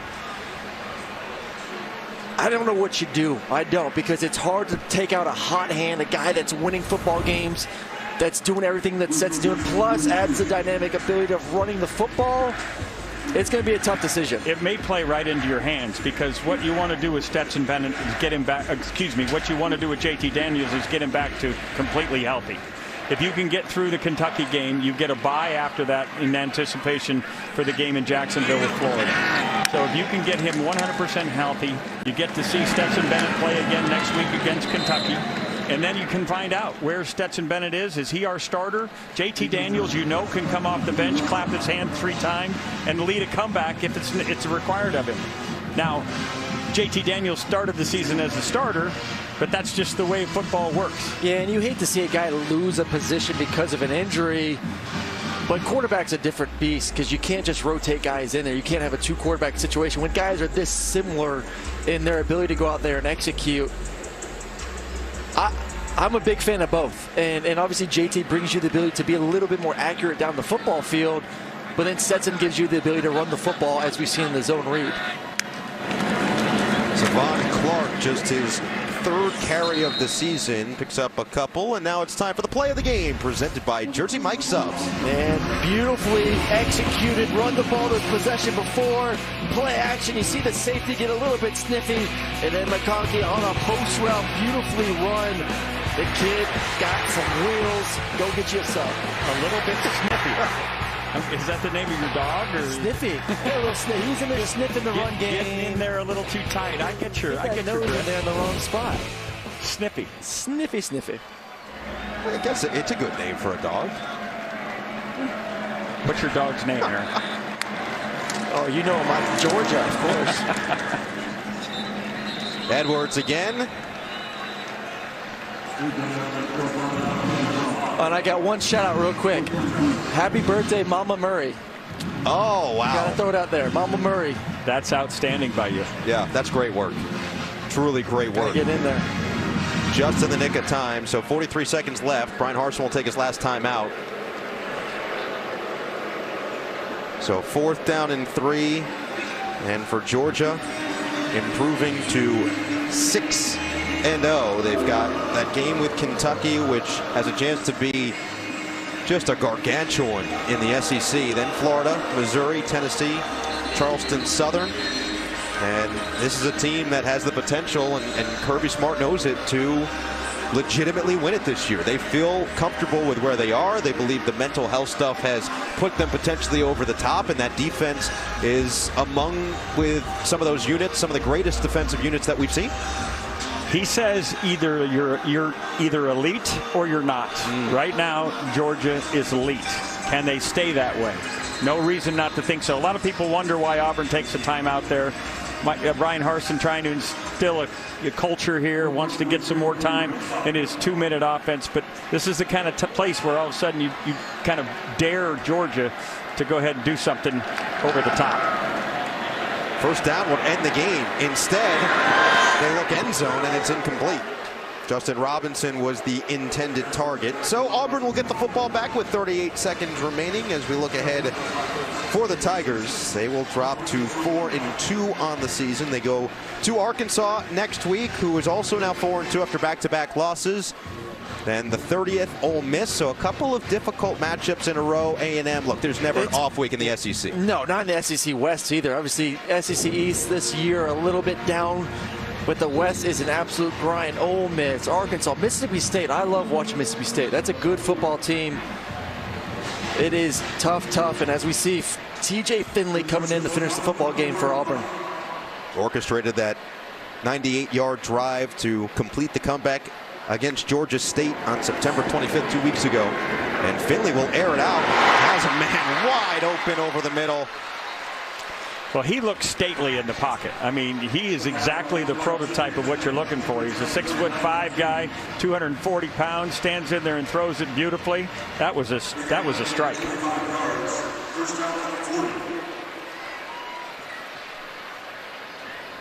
This time a little bit too high. Looking for Robertson on the outside. Don't forget, second of our doubleheader later from College Station. #1 Alabama heads to Texas A&M. That's tonight, 8 Eastern on CBS and streaming on Paramount Plus. Should be a good one. Always a pleasure to watch the top team in the land. Bryce Young dealing through his first couple of games under center there. And Nick Saban has himself one heck of a squad once again. Pleasure to watch the 12th man there as well. That crowd gets into it without a doubt. No, they get rowdy, and this is what they've been talking about all season, A&M. And obviously we've seen what Jimbo said in the offseason. Choice of words of his thoughts on finally beating Nick Saban. I don't know if this is the year, but it should be a good game. Final play, potentially, no, it'll be incomplete, and we will have one more with 2 seconds left on 4th and 4. Nick Saban, when asked about it, right, he says, in golf? He said he's going to whip me in golf? Oh, man. Oh. Which I think 24-0, Nick Saban, against his former assistants. And Jimbo's been on the wrong side of that 4 times. I think that's what John Samuel Shanker is going to be saying to you after this game. He's ready to whip you in golf. Shanker. Final play of this one. Finley delivers another strike. Jedrick Jackson makes the catch, and that will do it. Georgia stays perfect on the season. A dominant defensive effort once again.